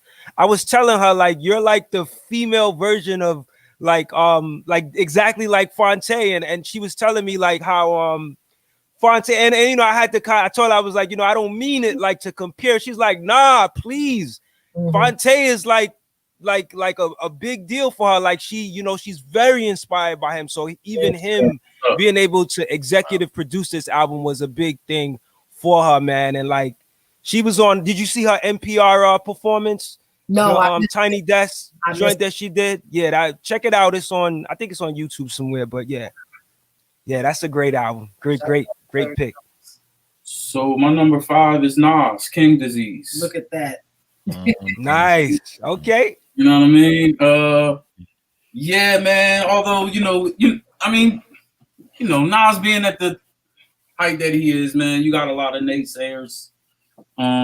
They talk about it, they critique his beat picking and all of that. And then you come with Hit Boy, you know what I'm saying? And it's like, what y'all gonna say now? Which, you know what I'm saying, is basically, I don't know what it is. Other than him I mean, we all know Nas matured. You know what I'm saying? A while ago, but it's just like it's so easy to him lyrically, and it's so crazy. Like just like even like Car 85. Yes. You know what I'm saying? Now look, this is something that I'm from Camden, New Jersey. Like that is something that I've never experienced. That's definitely that's a New York thing that y'all do. Like, yeah, of course we got cab drivers that we might know and be able to call or whatever. You know what I'm saying? But just to be able to like feel a sense of what he's talking about and just like, you know what I mean? Just like understand like the nostalgic and how he made it feel is just like just one example of, you know what I mean? And of course, like The Cure, what's another one? Spicy. Of course, Spicy was the joint, you know what I'm saying? For a little while, you know what I mean? But it was something else on there too, though, that the joint with Anderson .Paak, All Bad. Oh, yeah, that's All Bad is dope. All Bad is dope. All Bad. That's the favorite. That's one of my favorites. I really like the track with Don Toliver. I mean, it's one of them tracks that you might be like, yo, that's the track, but something about that track, I just like the vibe. With Big Sean, right? Nah, it's with a dude named Don Toliver. He sings on it. Let me see. Till the War Is Won? Oh yeah. I think Nah, it's not that. That's a hard record too. It is. That's definitely. It's a lot of dope records. That's why I'm like, man, I don't even want to get the whole album is dope. Yeah, Replace Me. Yeah, you're right. That's the one with Big Sean. You're right. My bad. Yeah. You're right. I wasn't thinking Big Sean was on there. Yep. And of course, Full Circle. I got my mixed feelings about Full Circle because somebody, y'all know, if y'all hip hop, y'all know it was almost perfect. You know what I'm saying? I mean, it's Foxy. Let's just be honest about it. Yeah, bro. Yeah, I feel like she was off. She didn't come with her A game, man. You know, I was like, she was so far away from where everybody else was. That's what it is. What did you think the song was about? She didn't stay on subject. No. But the energy was great. But I don't. The energy was great. Enough. Energy was great in '96. I mean, shouts out to Fox, but it just wasn't. It didn't. 96. It would have been a great way to finish the song. That's all. And my thing is like, didn't anybody hear that before y'all put it out? Y'all didn't hear that she was over here. Can we get a virtual high five? I respect Nas so much. I seen him in an interview and how he like bigged up Foxy so much. I was like, bro, you know, I was like, bro, you know she messed the song up. And that is why that you're building. That's why you bigging her up so much. Never gonna say that. You know what I'm saying? Yeah. The definition is one of my favorites. Wow. Yes. The see no evil, hear no evil, speak no evil. How you gonna start a song like that? Son, like this. Jermaine, man, Brucey B. Yes.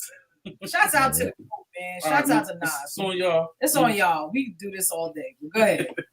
A-Level, what you got? You go, Krill. Yeah, you go, Krill. Okay, so number 5. Okay, number 5 is from a MC out of Detroit. His name is Moselle. He has an album called Everybody Lying. It's his music currently at this particular time, most of his music is going to be on Bandcamp. Okay. So you won't find it on the digital, like the Spotify's and the Apples and stuff. But hopefully we'll see that in the future. But this is an artist that I found out about for the first time this year. Actually just did an interview with him recently too, and I found out he's Quelly Chris's brother. Oh, really? Yes. And I mean, so if you are familiar with what Quelly Chris does in terms of his production, his artist output, like Moselle is coming from that same cloth. But the brother is extremely talented.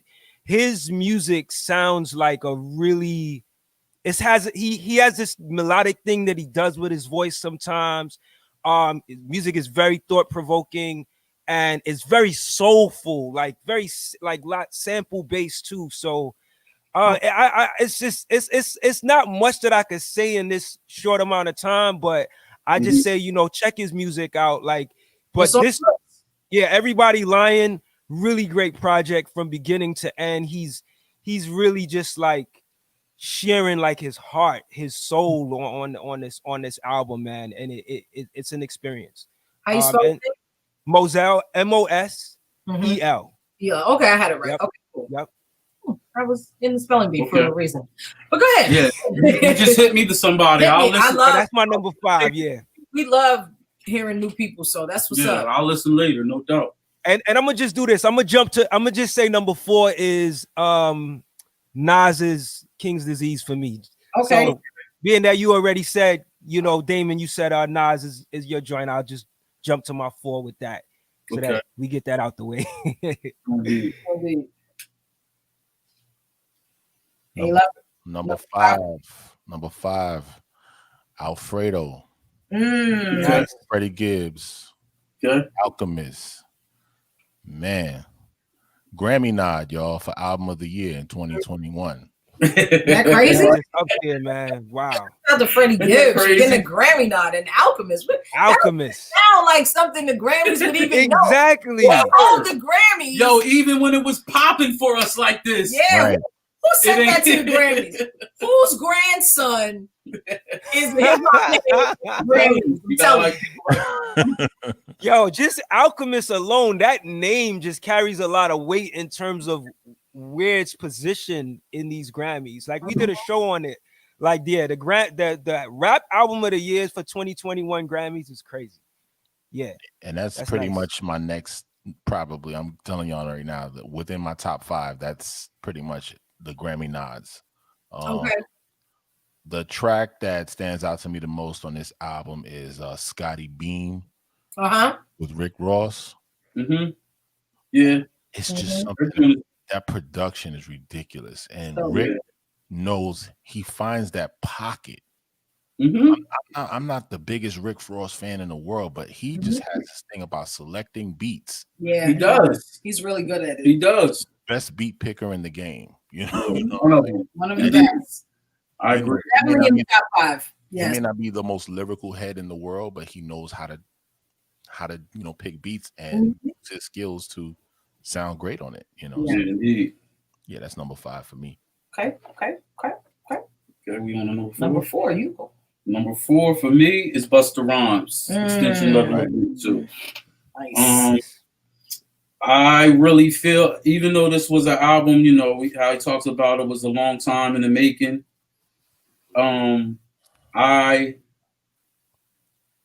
It definitely feels like it.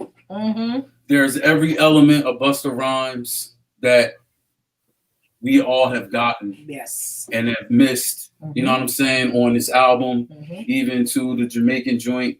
You know what I'm saying? Like Megan Thee Stallion. Like Nicki Minaj. It is. I just walk around saying that part. It's so good. Of course, Shazar is one of my favorites. It's just like classic rah-rah. You know what I'm saying? Buster. Boom is one of my favorites. Boom is a joint. The joint with Q-Tip. Watching, and it's real fast, I'm not going to be long-winded with it. But watching the interviews leading up to this, and like his Instagram, and you know him, he had an Instagram. I don't know if y'all saw it, where he was signing the CDs because he had gave a certain amount of autographed CDs away. And him coming to tears while he was signing them. Yeah. I had got the feeling that, and it may not be true, but I told you this before. I got the feeling that maybe this might be Busta's last joint. Right. Wow. Maybe it may not happen now after success after this album, but maybe it was intended. But I think maybe it was intended. And if you listen to that song with him and Q-Tip, that's what that song is almost about, or what it sounds like. And Q-Tip like, nah, don't go. Like, you know, you the man, like we need you, whatever, blah, blah, blah. Not in those words exactly, but that's kind of what his rhyme is about, like bigging him up, like, nah, you know what I'm saying? And I think that, you know, this album definitely, if it is, he definitely rep well. Definitely. And I salute this album. So that's my number 4. And that is the same reason why it's my number 4. Ooh, nice. Right. Y'all got a tie. Nice. Yeah. Good one. Special. You know, I ain't got nothing else to say. He said everything. Shouts out to Busta. The album made me so happy. Word. I was so happy. Word. So happy. So shouts out to him. He did a phenomenal job. Yeah, it is. The first time I heard the album, I was working out. I was running the stairs. And that workout that I do running the stairs is extremely difficult. But it was so easy that day because the album just kept me focused. It gave me energy. It just, and it made me laugh. You know what I mean? Yeah. Busta's always good for us. So shouts out to Busta. Brother was riding a shark. Like it's classic Busta. You know what I'm saying? Busta. He's like, riding a shark. You know what I mean? Word. Video. How's out there? Like, where he come from with this shark underwater? Jumped out of the water unwet, you know, like he shot out the water, right? Your boy was on a shark.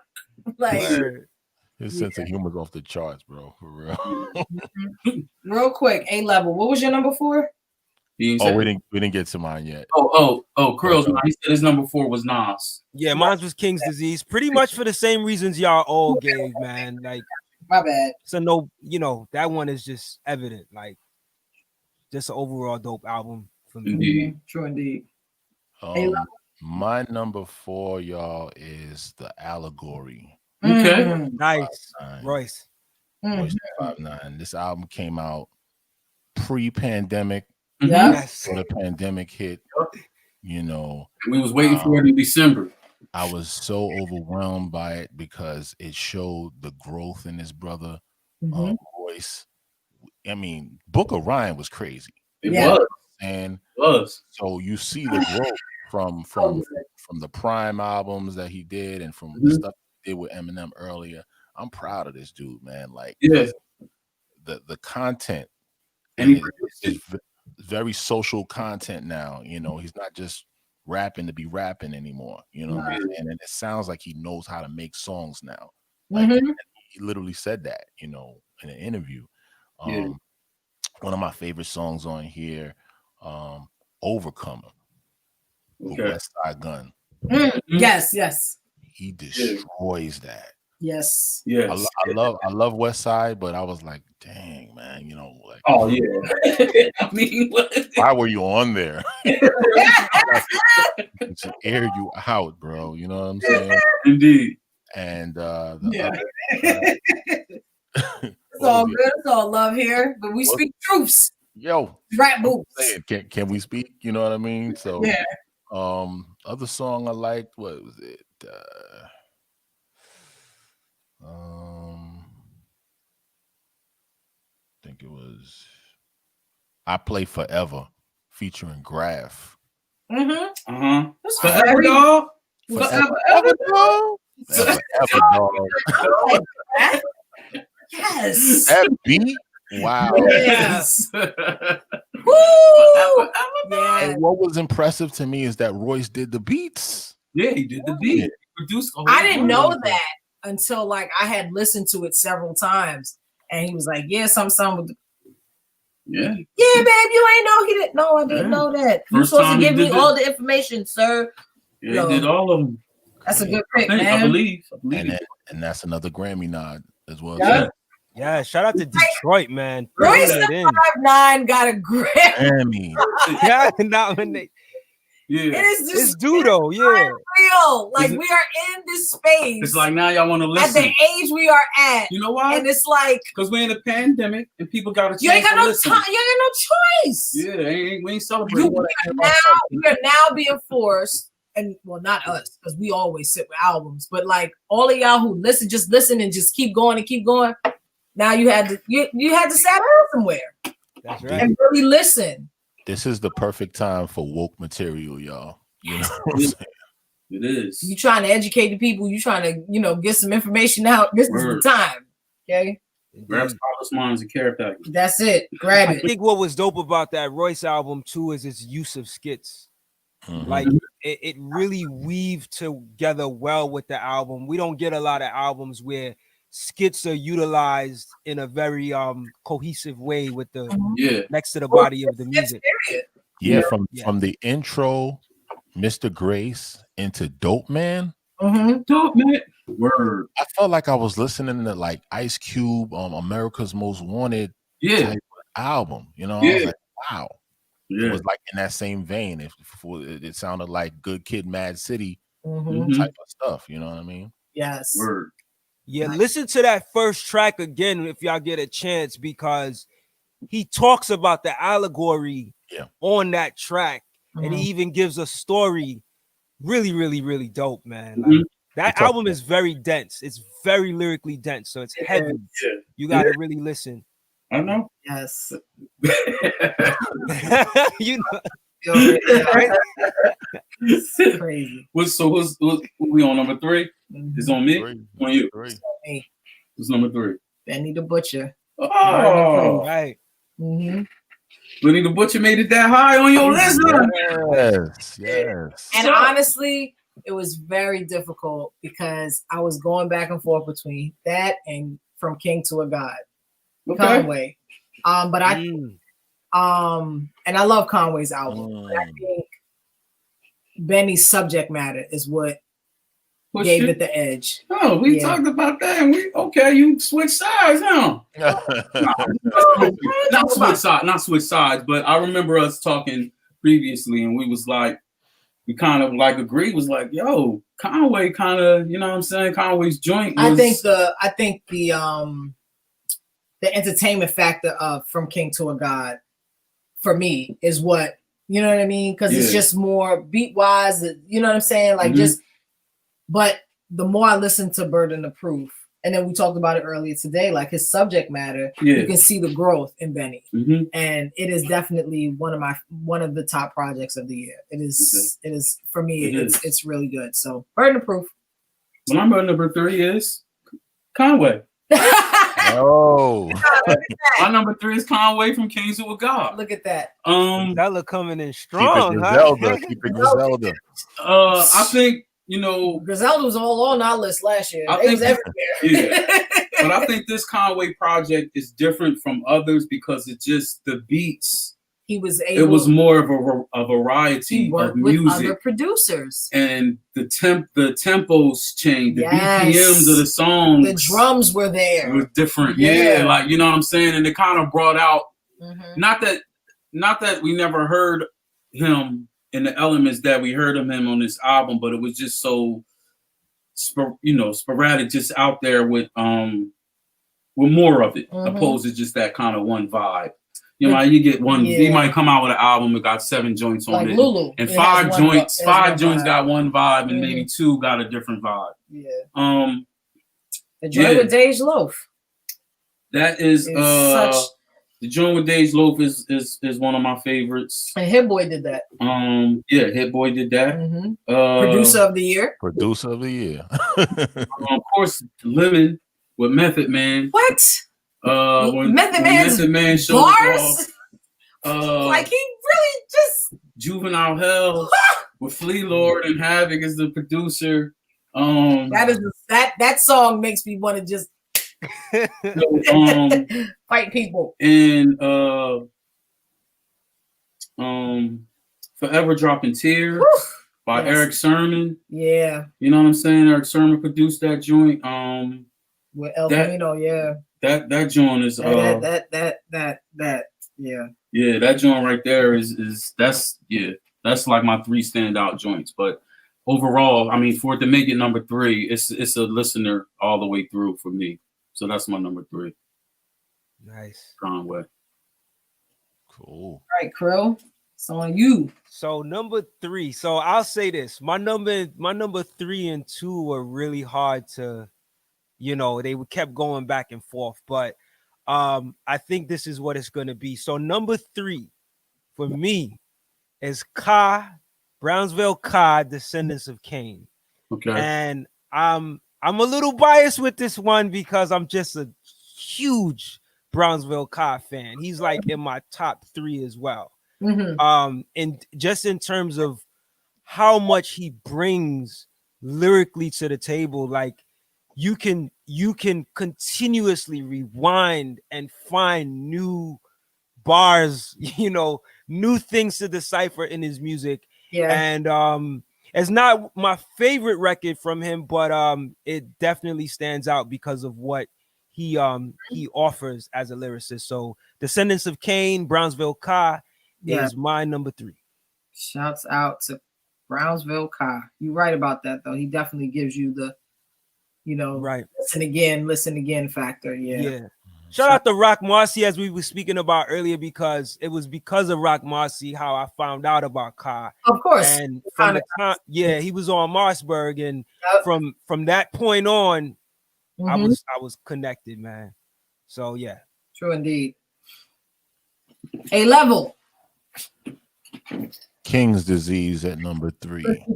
Yes. Okay. King's Disease at number 3. The next three, 2 and 1s are the albums that I, with so much music, being offered this year, these are the albums that I've been playing the most. Okay. Yeah, definitely. From opening track, the King's Disease opening track, it just grabbed me. And Krill can attest to this.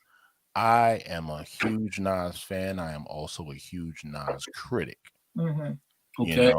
And not because I'm trying to hate, I just want to hear the best out of Nas. Yeah, no, you can't be a fan and a hater at the same time. I want to hear more Star Wars. You mean the world to me. Yeah. When you hear him in those tracks, when he gets so graphic lyrically, he's in his pocket, and this is what you love Nas for. Yeah. And thank God, praise the Lord, for the first time I got a chance to hear this come into fruition, with Hit Boy. This whole thing with what other tracks? Of course, you mentioned You Got At It earlier, Simone, with The Cure. That was started at my first favorite, but now my favorites are like Ultra Black. Yes. Oh yeah, Ultra Black. Of course. That didn't start out as my favorite. It really it grows. It stuck to me immediately. Yeah. It just gave me chills the first time I heard it. I just was so happy, especially in the middle of a pandemic, in the middle of all the uprising, in the middle of all of the stuff in 2020. Just for him to make such a celebratory song, it immediately gave me goosebumps. So yes, Ultra Black. Yes. And the timing of this album, as you mentioned, I mean, Ultra Black. Listen to songs like Car 85 for me, Yes. I know what that is about. I know Car 85. You get cars and calling. I was telling him all the stories, all of that. I just was saying like that, just for him to paint that picture, just like you saying, be so descriptive or whatever. You know what I'm saying? For him to paint that picture, that I can be like, yo, I can feel this, and I've never experienced it. Exactly. You know what I'm saying? I love the fact that he took the time, even at the end of the song, to kind of give you a little bit more of a description of what he meant. I thought he did such a great display rapping. Yeah. And then Uncle Charlie, it's such a feel-good song. It's such a New York song. It's such a riding through the streets. Yes. Yeah. It gives that vibe, that chill back vibe. Yeah. You could literally be driving in a car in a night in New York and throw that song on, and it just complements the vibe. Yes. Yes. This album gives me such a feel that when you hear songs like Blue Benz, Nas was able to accomplish on this album what I thought was impossible.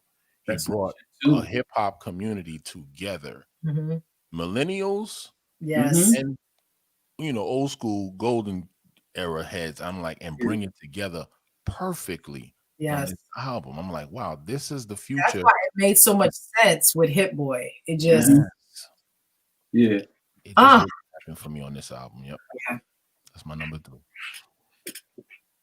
You want number 2? Me or you? It's on you. My number 2 is Royce the 5'9" Allegory. Nice. Grammy nods. Yeah, man. I Don't Age is one of my favorites. Really, this whole joint pendulum. Like I can read down the line, like, but one of my joints too is FUBU. Conway. Oh yes, that's my jam. That's my number. You know what I'm saying? Yes. That should have been a single. It should start music for me. But yeah, yeah. This, I mean, I can't say, you know, enough about Royce. You know what I mean? I just recently had somebody come up to me and I told her, I've been, you know, I'm the person that puts people down on music that claim that ain't, you know, there ain't no more hip hop or whatever. You know what I'm saying? So I've been trying to put people down on Royce 10 years ago. Right. Maybe more. Maybe more years ago. Yeah, exactly. And, you know, people, you know, they wasn't into it. But I had a brother to come to me after this album and say, I don't know what year I done told him to get down on Royce, but he was like, yo, that boy Royce, you were right. Yo, that dude is dope. I'm like, I know. Dog, I told you this 15 years ago. Arguably best rapper alive, y'all. Arguably best. Arguably, yeah, he's in the argument. Yeah. He's definitely a contender. Definitely. For gold. Yes. Definitely. So Allegory, I mean the whole joint, but like I said, I don't age. You know, I like On the Block too with Oswald Benjamin. Also. Yeah, that's a good joint. But yeah, that's my number 2. Okay. You know, speaking of Royce, man, and him being from Detroit, I just want to say, like, Detroit has some of the, just Michigan in general, has some of the best talent, man. From a lyricist perspective and even from a producer perspective. Like, the talent that comes out of that city is amazing, man. And I know A-Level could speak to that. We're New Yorkers, but we connect so well with that Detroit scene. They have what my city lost, y'all. Yeah, and what my city lost, y'all. But you know what? Because that's it comes in, and I ain't gonna stretch this, but it's because they got the element at a time, and that is the element that they stuck with. You know what I'm saying? It's a time where other places in other states they get what we have, and I don't say we, I mean the East Coast, and where it's born at. You know what I'm saying? Where it comes from. I ain't gonna sugarcoat that shit. You know what I'm saying? And they get that certain kind of element, and then they stick with it, and then they don't leave that. You know what I'm saying? So it's always 1992 in Detroit. You know what I'm saying? It's always that lyricist. It's always them beats. You know what I'm saying? Yeah. But yeah, and I salute Detroit too, man, because they love the real element of it. You know what I'm saying? Not just, you know, and they it's authentic. Sure that they elevate it at all times. Yeah, so, indeed. So I definitely feel when you be like, "Yo, they got what my city used to have."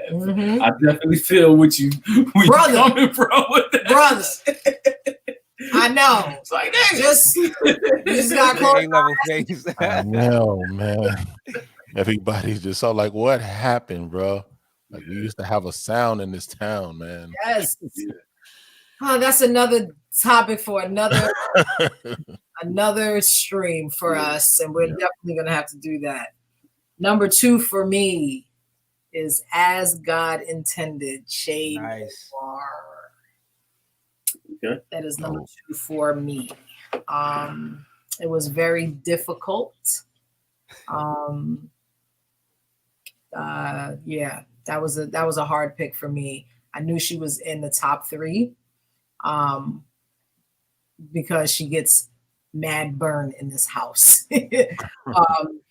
She's phenomenal. She's absolutely phenomenal. It's such a good project. She is a monster of a talent. And it just makes me happy as a woman, you know what I mean? To see this little chocolate chip just rapping her ass off. You know, telling stories, you know, painting pictures, you know what I mean? Like she's been doing it for 30 years. It is so refreshing to see and to hear. And, you know, like I said earlier, the sound engineering on this project really took what she's saying and Apollo Brown's production, and just it really just, you know what I mean? It just kind of, here you go. Like, you have a dope MC and a dope producer, and then we're just gonna have really good sound quality so you can really feel it. Here's a present. Enjoy yourself. So yeah, shouts out.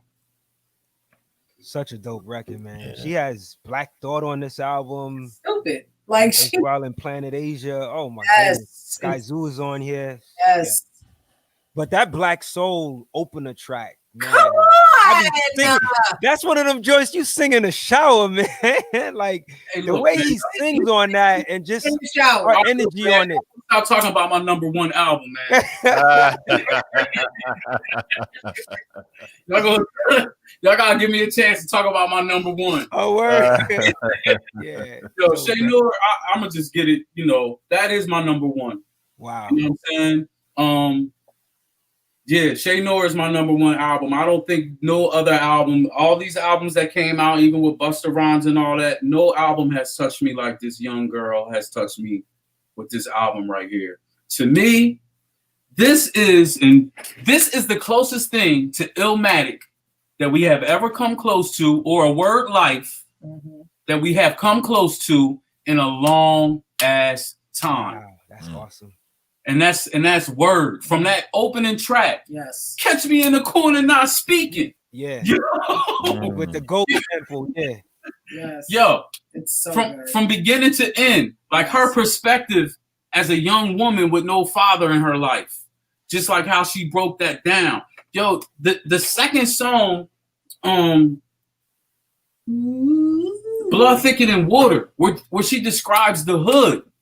You know what I'm saying? And she describes the hood like Nas describes himself as being a gun. Mm-hmm. Yeah. You know what I'm saying? Like, there is, like, to me, the marriage between Apollo Brown, like, I've been waiting for Shay Noor because I liked her before this. You know what I'm saying? I've been listening, and just like I said, you know, 38 Special, she ain't the greatest. You know, she down with Trust.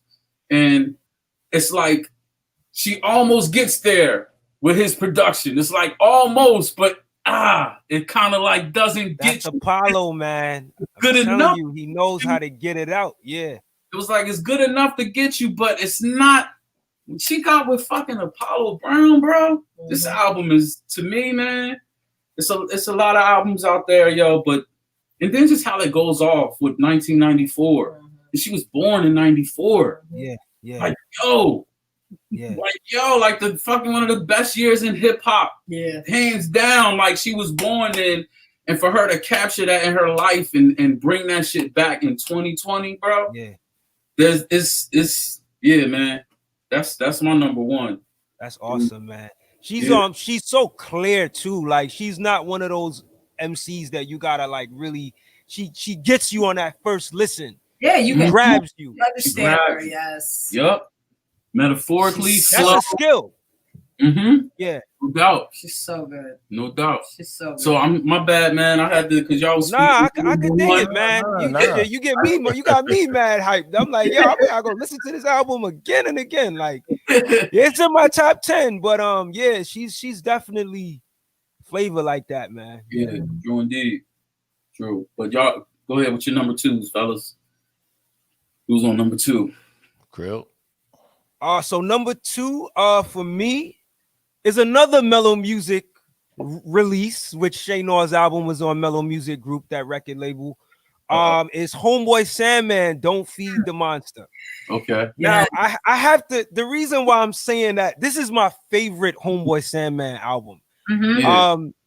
From the first track, I think the first track is Trauma, which he did the video for. Mm-hmm. He is so descriptive on this album. I'm sorry, what'd you say?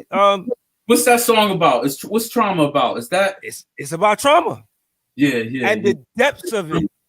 Yeah. You know, he just really like taps into like some of the stuff that, you know, people go through in trauma. Yeah. Like, it's really like going into that deep layer, you know what I mean, of the outcomes of trauma.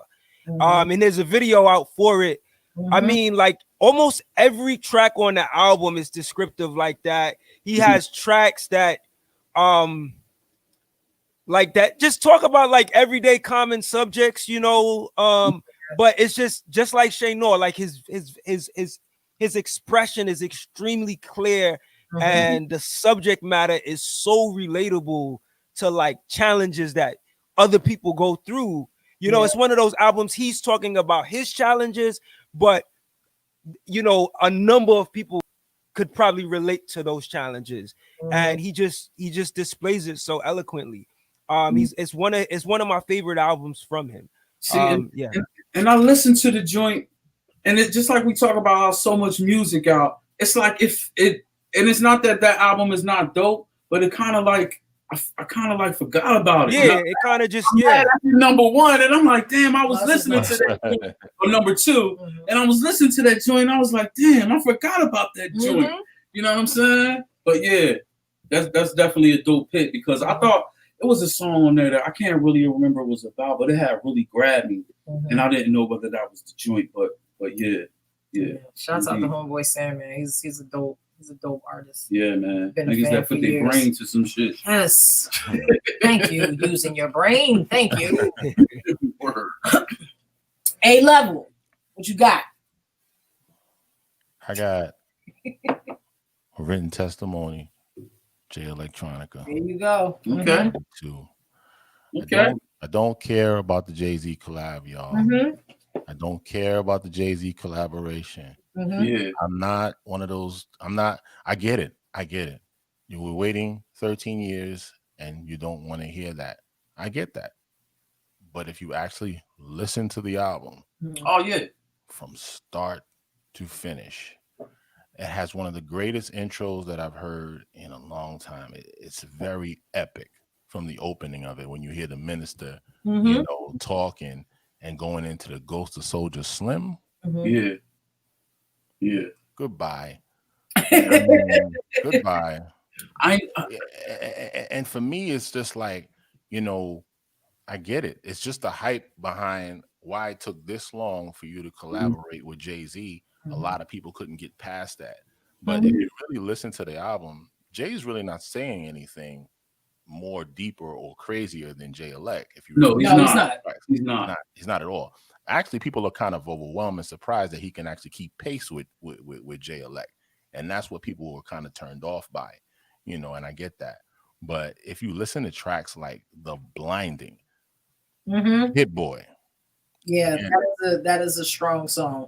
Hit Boy, going into the Never Ending Story with Alchemist, man. Wow. Yeah. You know, these are moments. The vocal presence that Jay Elect has is almost extraterrestrial type of stuff. You know, it's like you don't hear. I don't care what people say. Yeah. You see Jay Electronica, you press and play. That's just what it is. Because he's gonna give you something. He's gonna give you something. And he almost gives you stuff that's just not just lyrics. He's giving you life stuff. Yeah. It's always stuff that you need to hear. You know, and going all the way down to APIDTA, all praises due. You know, I got numbers in my phone that'll never ring again. Yeah, I ain't gonna front. I was like, that is the record. Yeah, it had to grow on me. I'm not gonna front. It had to grow on me. Just like you say, like how long it took. You know, I don't think the Jay-Z thing was such a factor to me. I think it was how long it took and kind of what I wanted it to be when it did come. You know what I'm saying? That didn't quite fit my narrative of like, nigga, I've been waiting on this long. Yeah, that's a common sentiment. Yeah. You know, so, you know, I listened to it and it was like, all right, I like it. But I was like, you know what I'm saying? To love it but then it started to grow on me. You know what I'm saying? I didn't listen to it the first several months. I refused. Because I had saw so much commentary about it. Sometimes I know myself that I'm not able to separate how I feel from what the master is saying. And I'm not going to sit here and act like one of those people who's like, oh, I made this decision on my own. No, I have definitely made decisions about music based off of what the masses were saying. And I didn't want to do that because I am such a Jay Electronica fan. Yeah. You know what I mean? Dimethyl diethyl, whatever that song is, with the name of some. That is like one of my favorite. Like it's Jay. You know what I mean? Exactly. And so you see people say, "Oh, Jay-Z, this and that and third," and I literally was like this, la la la la la la la. Yeah, because they can't get past that. Oh, Jay-Z, Jay-Z, Jay-Z. He was Listen. like, "Babe, you ain't listen to it. Babe, you ain't listen to it." And I said, "Babe, I'm not gonna listen to it. No Because I time wanted soon." to discuss it. I said, "We can't discuss it because I've seen the commentary, Yeah. and I can't go into it I don't without let- the commentary. I don't let You nobody are bother. able to I do don't- that. I don't let I am nobody not bother. able to do that. I don't listen to nobody what they say. I don't want to listen to anybody. And maybe I would have been able to listen to it and been able to block out that stuff. I didn't want to risk it. Yeah. So I said no. And I promise you, I probably listened to it in October. Yeah. And what I love about it, it's actually what the title suggests. This is a written testimony. It is. This is not Acts 2. It's not what you're sure waiting for. He Yeah. just writes a testimony. He was like, in what I look inside the mirror, all I see is bars. When I look inside the, in the middle of the night, trying to squeeze out bars, Bismillah, just so you can pick me apart. Yeah. He's writing his stress and his anxiety about this whole hype and what it's doing to him. This whole time. I was like, being honest, man. Indeed. Yeah. Indeed. I was like, for you to put that into your work, man, and still talk, I think that's awesome. yeah, man. It takes a certain amount of bravery, to admit that and then you on time with it. You know what I mean? Yeah. You flowing, you on time, you on beat with it. So I mean, I get it. I mean, I think it's right on time. It's just not on our schedule. You know what I'm saying? that's it. That's a great way to say it, A-level. Mm-hmm. Yeah, That sums it up right there. that's Wow. it. Shouts out to Jay Luck. Yeah. That's my number one, by the way. Okay. Okay. All right. Just jump to it. That's my number one. Okay. A written testimony. That's my number one. It's amazing when I think about how much criticism it's gotten, and it's been able to outlast throughout all the music that I've heard. But I have to be I've had moments where I was like, I don't know. Let me just look. But when I sit and I look at all of the other projects that came out this year, which is a lot, in terms of the sound of that album, I think what wins me with that album as my number one is its sound. Like maybe it's the engineering, maybe it just sounds big. Like how you got blockbuster movies. Yeah. That's a blockbuster sound of an album. And the tracks, like I remember listening to it one night. And I think it's one of the best ways that you can listen to music is to listen to it maybe right before you go to sleep in the dark. And Universal Soldier came on, and it just like went from and when Universal Soldier came on, like he was talking about spaceships and like I forget the line where he was like, when I spit, you can hear me on they bow or something like that, he said, and it grasped my attention, like, wow, like this is some out of the world music. But I think it was just the largeness of the sound, like the engineering that really brought it home, and then just how lyrically gifted the brother is, man. He really is. Yeah. He sounds like how you say, on the surface, he sounds like, it's just like general hip hop, but when you listen, like it's layered with some stuff in there, and that's what I liked about this album too, man. And to me, Jay-Z just compliments it. You know what I mean? Like Jay does what he does best, and he compliments him. I don't look at it as, this is solely a Jay-Z album, even though to me at A-level, I'm like, oh, this is a Jay Electronica Jay-Z album. But I do recognize it as a Jay Electronica album at the end of the day, overall. You know what I mean? Yeah. True indeed. True. Shouts out. Well, my number one is the album that I play every single day, several times a day. Trust the Chain, Planet 8. Nice. Special. I absolutely cannot get enough of this album. I cannot. recommend this album enough. I cannot stop telling people to listen to it enough. Not listening to me. And I don't understand why. Because eventually you're going to ask me, what am I listening to? And you're going to listen to me anyway, because I am the plug. But just listen to me when I tell you the first time. I love. I cannot express to you. The album gives me goosebumps. I don't know why. I just love the album. I like Planet Asia, right? I'm not gonna sit here and be like, yo, I've been a Planet Asia fan all my life. No, I have not. Definitely. Oh, Planet Asia's on this song. Dope joint. Oh, okay, Planet Asia got a joint coming. I listened to the Anchovies joint with him and Apollo Brown. Pretty good, pretty decent. Wasn't an album that, captured me and was like, oh, I want to play this all the time. But this, Trust the Chain, is different for Planet Asia. A little something to me. It is very different for him. A little bit, just not. I think he still stays within his realm or whatever. But I think production wise, it is one of the greatest. You know what I mean? Offerings that he's put out, and Planet Asia puts out stuff like all the time, right? And then he's from Carson, right? He's from Cali. Yeah, I know he's from Cali. I don't know he's from. Yeah. I'm not sure where in Cali, but Mystery School is probably that joint and the joint with Fred the Godson.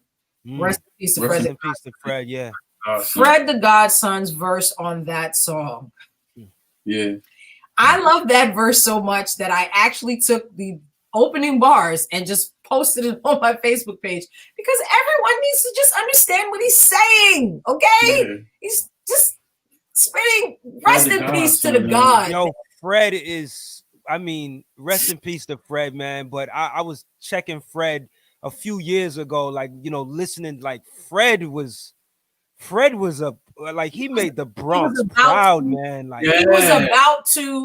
He should be with this school right now. Yeah. This whole Griselda, this whole trust, this whole he is supposed to be here with that.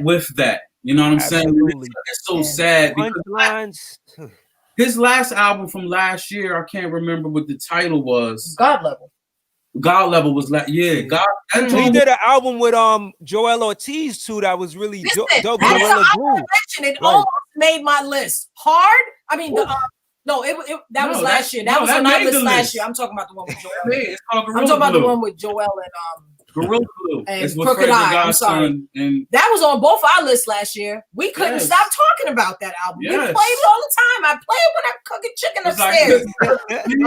I believe that they came together like they did. No, who knew that was coming out? He plays it. I said, "What's this?" He said, "Hey."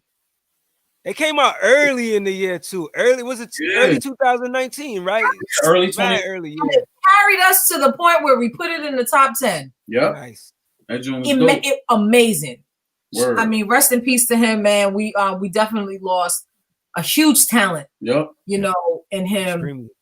Seeing him go from, I remember when he did the Kobe and LeBron song with Charlie Clips. I remember that very vividly. And then just to see him progress and then, make his way. Next thing you hear album, you hear a song, and you're like, oh, Fred's on this one too. Yeah. He started, really making his rounds, and I was, really looking forward to seeing, where he was, be able to go. But his feature on Trust the Chain is one of my favorite features of the year, period. His verse is one of my favorite verses, period, of the year. But that Trust the Chain for me is my number one pick because I cannot. I wouldn't have thought that would, and you didn't say it. I was thinking, but darn, I wouldn't have thought that Trust the Chain would be number one. I gotta be honest. I haven't heard that album, and you guys, I'm about to listen to that joint tonight. I don't know how I missed that album. The way y'all talking about that album, I gotta check that out. For real. Listen, Asia's dope, man. New things, like I'm saying, he's not reinventing the wheel or anything. Right. But he's really in the pocket. I think 38 Special really gave him his better offerings. I think the engineering is fantastic. I think the length of the project is really, really great. Yeah. And for me, there's not a skippable song. So is 38 Special rapping or producing on it? He's just producing, and that's the thing. Really? Okay. At all. And that's the other I didn't even know he was a producer, to be honest with you. Oh yeah. Oh yeah. Yeah, he did. He has. To be honest, I haven't checked for him much, but yeah, I've heard him mostly on the rap level. But that's dope, yo. Yeah, I'm excited. I'm excited to check it out. About that, like, yo, he's not rapping at He's all. like, yeah, because we used to. If you see something with 38 Specs, you used to him at least being on one or two joints or whatever. Yeah. For him not to be on there, I was like, okay, like he just went full throttle. But yeah, I respect 38 Special on a whole level of. I mean, he ain't the greatest rapper, greatest beat maker, but he's the greatest of what he does. He's the greatest of being 38 Special. He knows himself in his lane, and he does it well. Business wise and everything. Yeah. And it's 10 songs, so I'm assuming it kind of hits like right through. Yeah, that's what's up. I gotta check that out. No intro, no interludes. It's just, and it really ain't no bullshit on there. No. You know what I mean? Dropping all gems. Right, and that's the thing with him, because 38 Special. I mean, Planet Asia is a MC who will give you knowledge of self, and you know what I'm saying. He'll, even when he's talking about he does it on the street level. Yeah. You're never gonna get just a song where there's just no substance with him. He makes it for the G's and for the people with degrees, and that's my little rap for the day.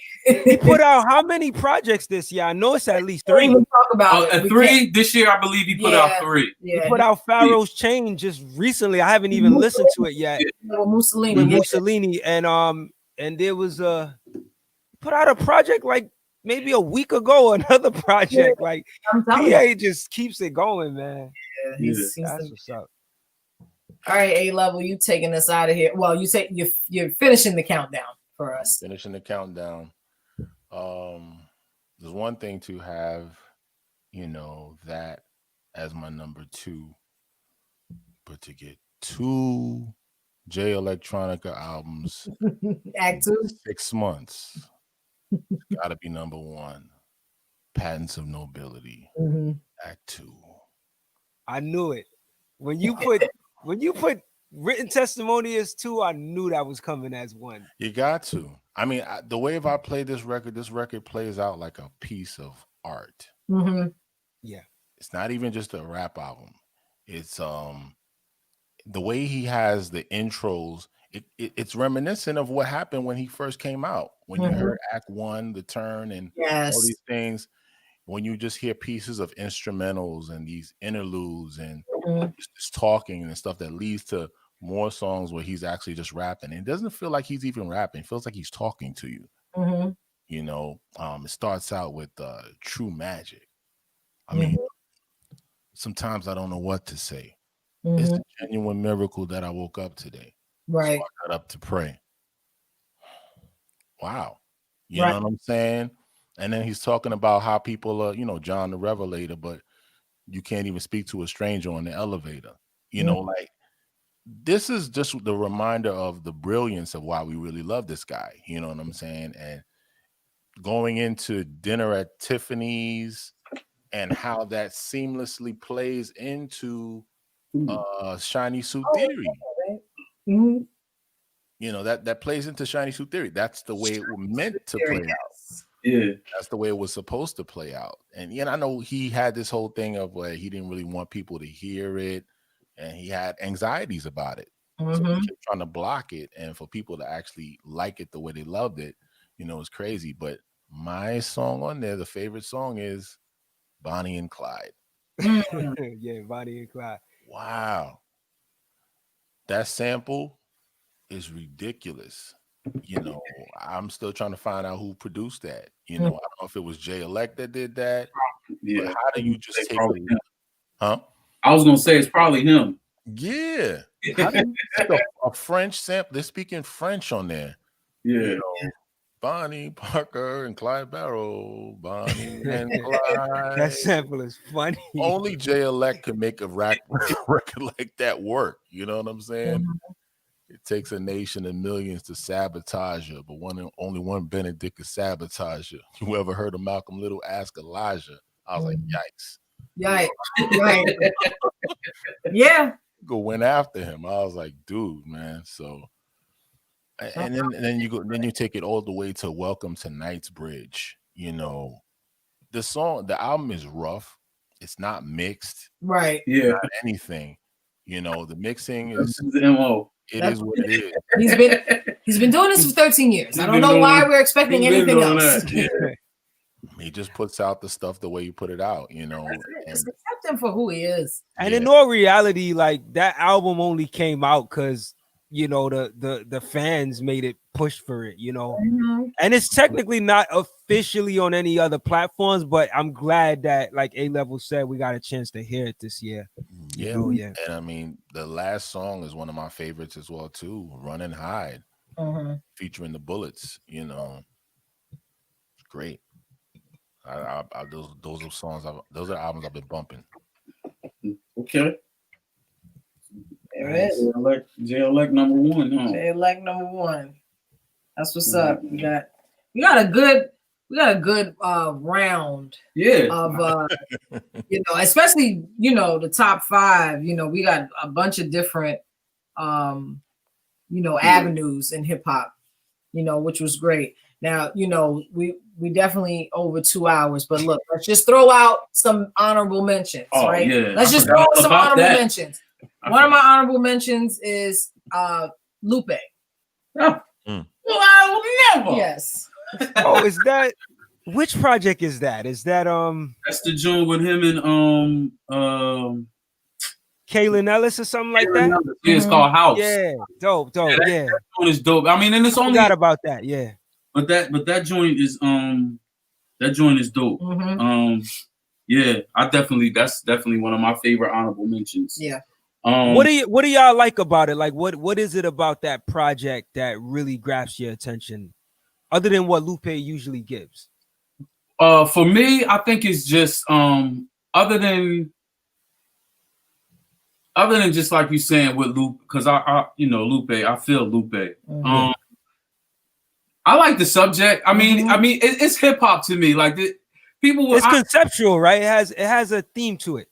Not really. I thought it did. Okay. No, not really. He got a song called Dinosaurs. And it's about dinosaurs. When he talks about dinosaurs. Yeah. Okay. Just like who? It's so hip hop. The fact that he decided to rap about dinosaurs. And the shit is still dope. He rapping about dinosaurs, and the shit is still dope. You know what I'm saying? Because he can. Rap. He can exactly.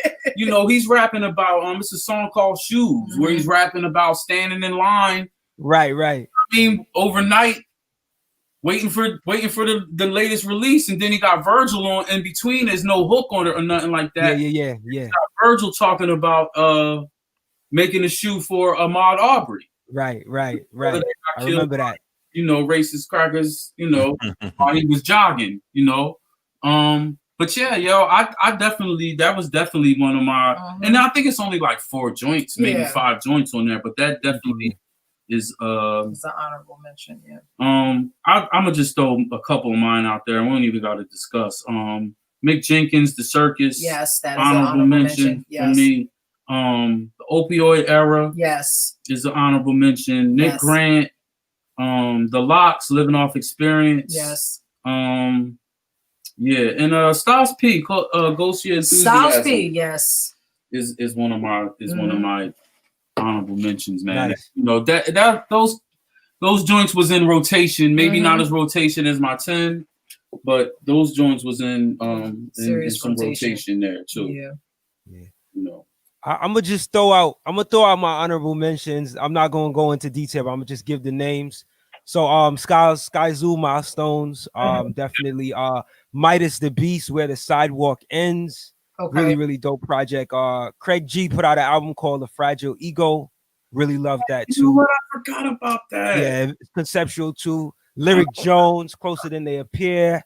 Brittany Carter, As I Am. I'm just gonna say the names. Yes. Another dope project. Busta Rhymes, ELE2. Cambada, Luna Solar Duality. Another mellow music release. Cambada is just so like dope lyrically. but that's a whole other subject. CJ Fly, Rude Boy, he dropped that earlier in the year. I think Static Selector might have produced the whole album, if not the whole, but most of it. I think, yeah. And I would say Serene Poems and New Self, The Art of Living. So that's it. I know I said a lot. I'm done. It's all good. It's all good. A-Level, what you got?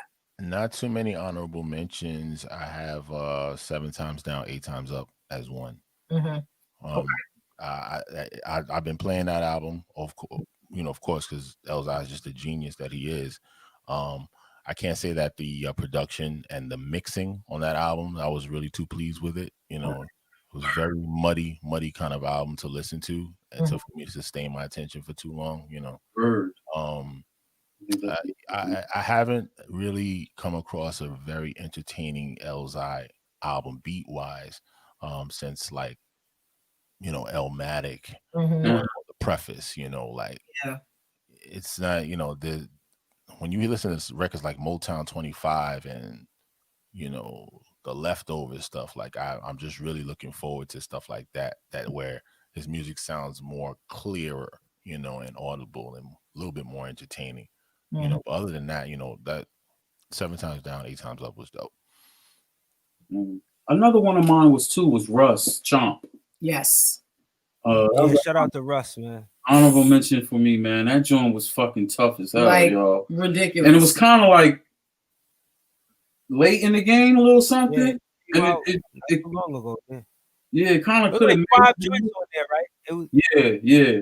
You got like every like dope feature you could think of in hip hop. Exactly. 5 joints was like to the head, bro. What kind of budget did you have, brother? 5 joints was tough. I was like, damn. I mean, right Crooked Eye on the first joint, King Crooked on the first joint. I said, okay, this is what we're doing. Yeah. Thought too, right? Thought was on that joint? No, he's on the last joint. Okay, all right. With Benny. Oh yeah, no, I mean he's on. He's on that album. I thought you said he's on the first song. Yeah, Ab Soul is on there, and I always like when I hear Ab Soul. Yeah, Ab Soul got loose. He brought a little bit more out of Ab Soul that when you hear it a little bit more. Focus. Yeah, Ab Soul instead of abstract. Ab Soul, right? We like Ab Soul. you take the ab and just, you know what I'm saying? And also Rasheed Chappelle with 38 Special. Rasheed Chappelle with 38 Special is a dope joint too. A dope joint. I have Flea Lord in my I just did 12. And I have Steak and Potatoes Volume 1 in my honorable mentions. Nicole Porter. Oh, okay. From Porterhouse. Porterhouse Productions. Yeah. Nicole Porter is a friend of ours. She's the boss lady over at Porterhouse Productions, and she was able to curate a collab album. Yeah, check that out. That joint is dope. It's tough. They did the lead single with Shay Noor, Sky Zoo, and I think is it Eddie Kane? It's called Avian Flu. Yeah, then she got another joint with Guilty Simpson, yes. Somebody, it's a dope. It's a dope. Sounds mad familiar. Nicole Porter. It's like a label. It's collab like type joint, kind of like a mellow music type of thing. Okay, you know what I mean. So it's called Porterhouse. House is spelled Haus. Okay. And so you can Google Porterhouse, or you can go to Bandcamp, I think. And then another honorable mention, it's on Bandcamp, but it's also on the Porterhouse page, is the collab album with Rim and Eddie Kane called BK Caminantes. I listened to that joint in the gym like a week ago. That joint tough. That joint tough. Like, it just felt like New York all over again. It felt like 95. Like, it's just gritty, and they just rapping, and they just like bomb. Another honorable mention is Spotless Minds. The care package. Yes, all right. Give y'all props, man. Yeah, man. Yeah. Well, this was fun. This was dope, man. This was really dope and very enlightening, man. Because y'all. Yes, y'all definitely brought some stuff to us that I'm like, likewise. That's why I said, you know what? Let me write a list. You brought a couple to Yeah. I'm like, all right. I can't wait till tomorrow. Yo, I'm gonna listen to that Planet Asia album, man. Y'all put me the way y'all was talking. I mean, I gotta go feel for it like I feel for it. Yeah, but I'm just check out that Planet Asia album. Just, for real. It's great. Yeah, and man. I love it a lot. But yeah, we definitely. I can't wait because I'm always in the kitchen, so I can't wait till tomorrow when I'm cooking, and I'm gonna play one of the joints that you recommended. I'm excited. Word. Likewise, I just want to say humble gratitude to y'all for reaching out and having us be able to share y'all platform. Thank you. So grateful, man. Thank y'all. Man, thank you for joining us, man. Yeah, man. We appreciate it, man. It's all mutual, bro. We're actually gonna do our show on our platform next Saturday. So if y'all want to join, if y'all ain't doing nothing, we have a panel that we're gonna have. We got 2 other brothers that we usually do our panel shows with. So we're gonna do I don't even know how we're gonna do it. We did 2 hours today.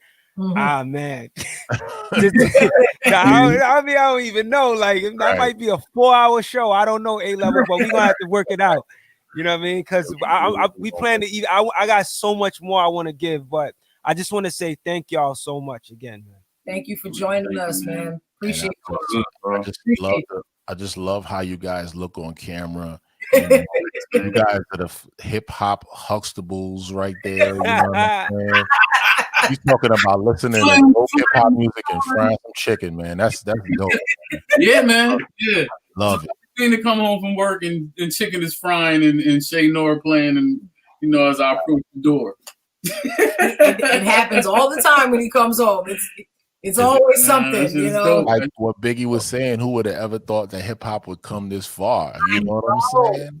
I know. Hey, isn't it beautiful? Y'all are the embodiment of that, and I just salute you guys and just we all are. We all are. We all are. I can tell, man, the appreciation that that we all have, but just listening to y'all picks and yeah. I can feel it, you know what I'm saying, where the people that really, listen and really love it. Yeah. It's a beautiful thing because and me and A-Level have had this conversation before. There's not a lot of people that are tapped in like that, Mm-hmm. But I think when you're connecting on the internet that way, we find out, so much, right? Like when Spotify did like their end of the year, everybody was posting their wrapped up lists and stuff. Right. And with the podcast that we do, Out the Box Talks, like the biggest listeners, the biggest growth was like in the UK. And that's the type of stuff that like you find out like when you're on the internet and you're able to connect, you see that there's the like minds like that. So it's really humbling to see that y'all are tapped in like that. When y'all originally sent y'all lists, I was like, oh my goodness, like I was like, man, I got some work to do because their list is expensive. So when you narrowed it down to 10, I was like, all right, so I gotta narrow it down too. But yeah, it's so dope to just be able to build with like minds with this music, man. Like, we're firm believers that like hip hop ain't dead. Like to me, it's never died. It speaks with what we're able to be tapped into, man. And it's up to us, that to keep that real vibe alive. You know what I'm saying? That to put out, those frequencies of the real opposed to that whole commercial and you know what I'm saying, and not letting it fall by the wayside, man, keeping it, authentic and fresh. Yeah, man. Indeed. Can I just ask how long y'all been together? 6 years. 6 joints. Awesome. Wow. Mm-hmm. Y'all look like y'all been together longer than that, yo. Like that shit. Wow. Yeah, man. That's awesome. Oh, hip hop. Thank you, hip hop. Wow. That's amazing. That's amazing. Mm-hmm. Wow. I wish y'all continued success. Yes. Yeah, Much continued success in the union. And just we're gonna have to have again, man. Definitely. We're gonna have to. Yes. Yeah. We family now. Oh yeah. Yeah. That's it. Yes.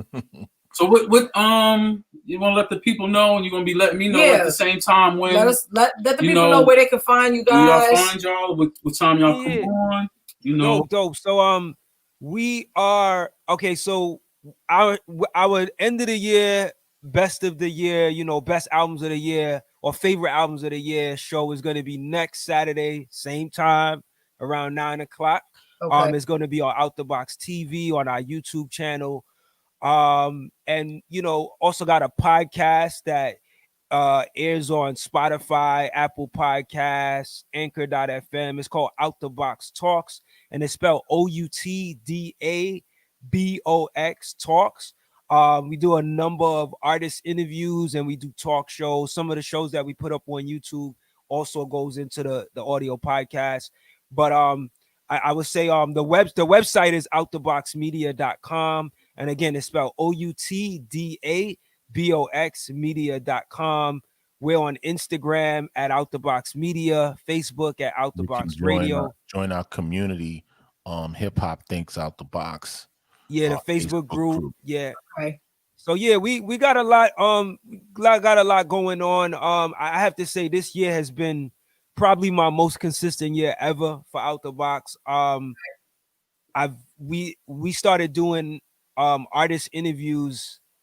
I think like when did we start A-Level? We started probably like in February 2009, I believe. That's going back. That's even going back. But I mean, like in terms of like just for this year alone, like we did it. We started, I think from I feel like so from like February, maybe like January 30th up, we started doing like podcast shows twice a week, right? And then in May, I upped it to every week I did a new show.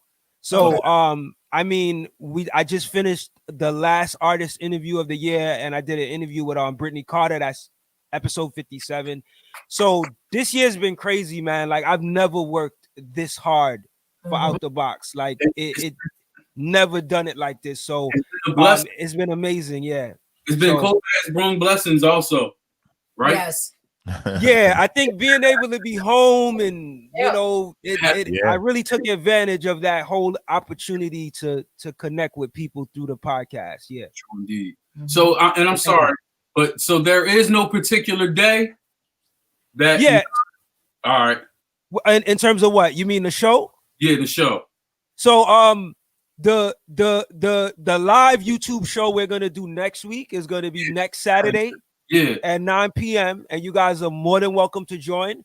If you're not doing anything at that time, we're gonna have a panel with two other brothers that usually we do panels with. So we're gonna be doing our top 10 there, and we're gonna get their top 10 as well, and probably some more as well. And as far as the podcast, a new show is every Friday. But I'm pretty much it comes out every Friday, and you can find it on wherever you listen to podcasts, Spotify, Apple, or whatever. Yeah. And I'm pretty much done for the year in terms of the podcast. Like it's just those YouTube shows. We'll do that end of the year top albums of the year. Okay. But to subscribe to the YouTube channel as well too. Yes. Yeah. Out the Box TV. Yep. They got and we definitely got y'all too. We got y'all on the subscribe. So got you in there. Yeah, you guys have some amazing interviews. So you guys who are watching, go ahead and subscribe to man. All y'all hip hop heads, check them out, because then you get to check out artists. You know what I'm saying, and get some good info. Stay informed. No doubt. Oh, shouts out to Ciroc, Sharecropper's daughter. That's also shout out to Ciroc. Yeah, yo, a lot of females like this. This was the year. Every dope female artist that like just been grinding for a long, like hip hop artists, pretty much dropped this year.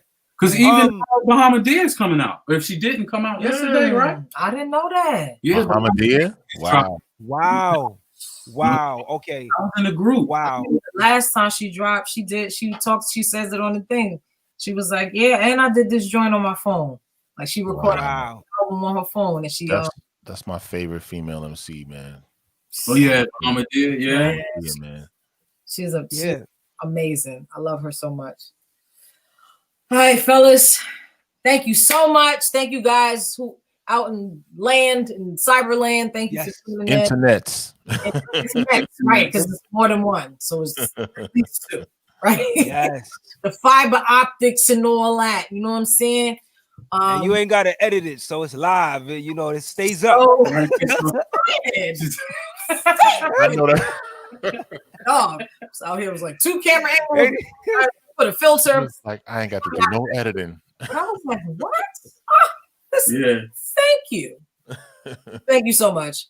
Yo, y'all got a Canon, y'all got a DSLR, right? You know you can use your DSLR as a webcam. I'm actually using a DSLR right now. Oh, nice. Okay. Yeah, they have like a Canon has like a I guess it depends on the DSLR, but they have like a they have like this I think it's like an app or something that you can download that connects that turns the DSLRs into webcams, like and it makes the quality even better. Okay.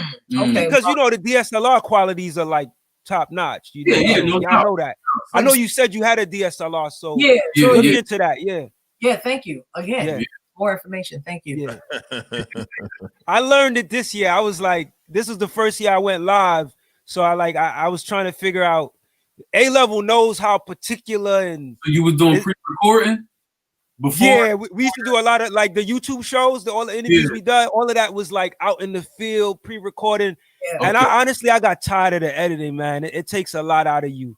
I mean, as much as I love it, I love being able to. It's time consuming level, right? Yeah. That was the thing. It was time consuming. If I didn't have a regular job and we didn't have, you know what I'm saying, we have a teenage son that lives in the house and all of that. If it wasn't none of that, if it was just like, yo, we was just chilling and we just live off of being artists, then yeah. But, I always say my favorite slogan is life gets in the way of you living, right? Yeah. You know what I mean? And so this is the thing that you need to do. It is a time consuming thing, especially when you want to bring out something that is timely. You know what I'm saying? So if you're talking about something this past week and you got to edit the video and it don't come out until a week and a half later, you know what I'm saying? It's just like crazy. Timing is everything. Timing is everything, bro. Right. So not even just about the editing portion, right? Because that takes time. But then you could do all of the editing on time, and now you have technical difficulties with uploading the stuff that you didn't, you know what I'm saying? Yeah. That makes it not timely anymore. But we are grateful that we have learned this new thing. Thank you. Yeah, go live more if y'all can, because it's way easier. Tell me. And you could even record. You could record within. I think you could record within like Zoom or like StreamYard, and then like upload it again later. You don't even have to do it live if you just want to like record it and yeah. Thank you, brother. Thank you. All right, y'all. Thank you so much. Salute to you guys. B Sneaks and Rhymes, Out the Box, TV, radio. The carriage. All out the box, yeah. Yo, it was a pleasure. B Sneaks and Rhymes. Thank you. And what's the next what was the Spotless? It's called Spotless Minds, right? That's the group. That's us. Is that a group or a podcast? It's a group. That's them. Yeah. Okay, dope. Okay. The podcast. Yeah, I'm gonna be checking for that project again too. Yeah.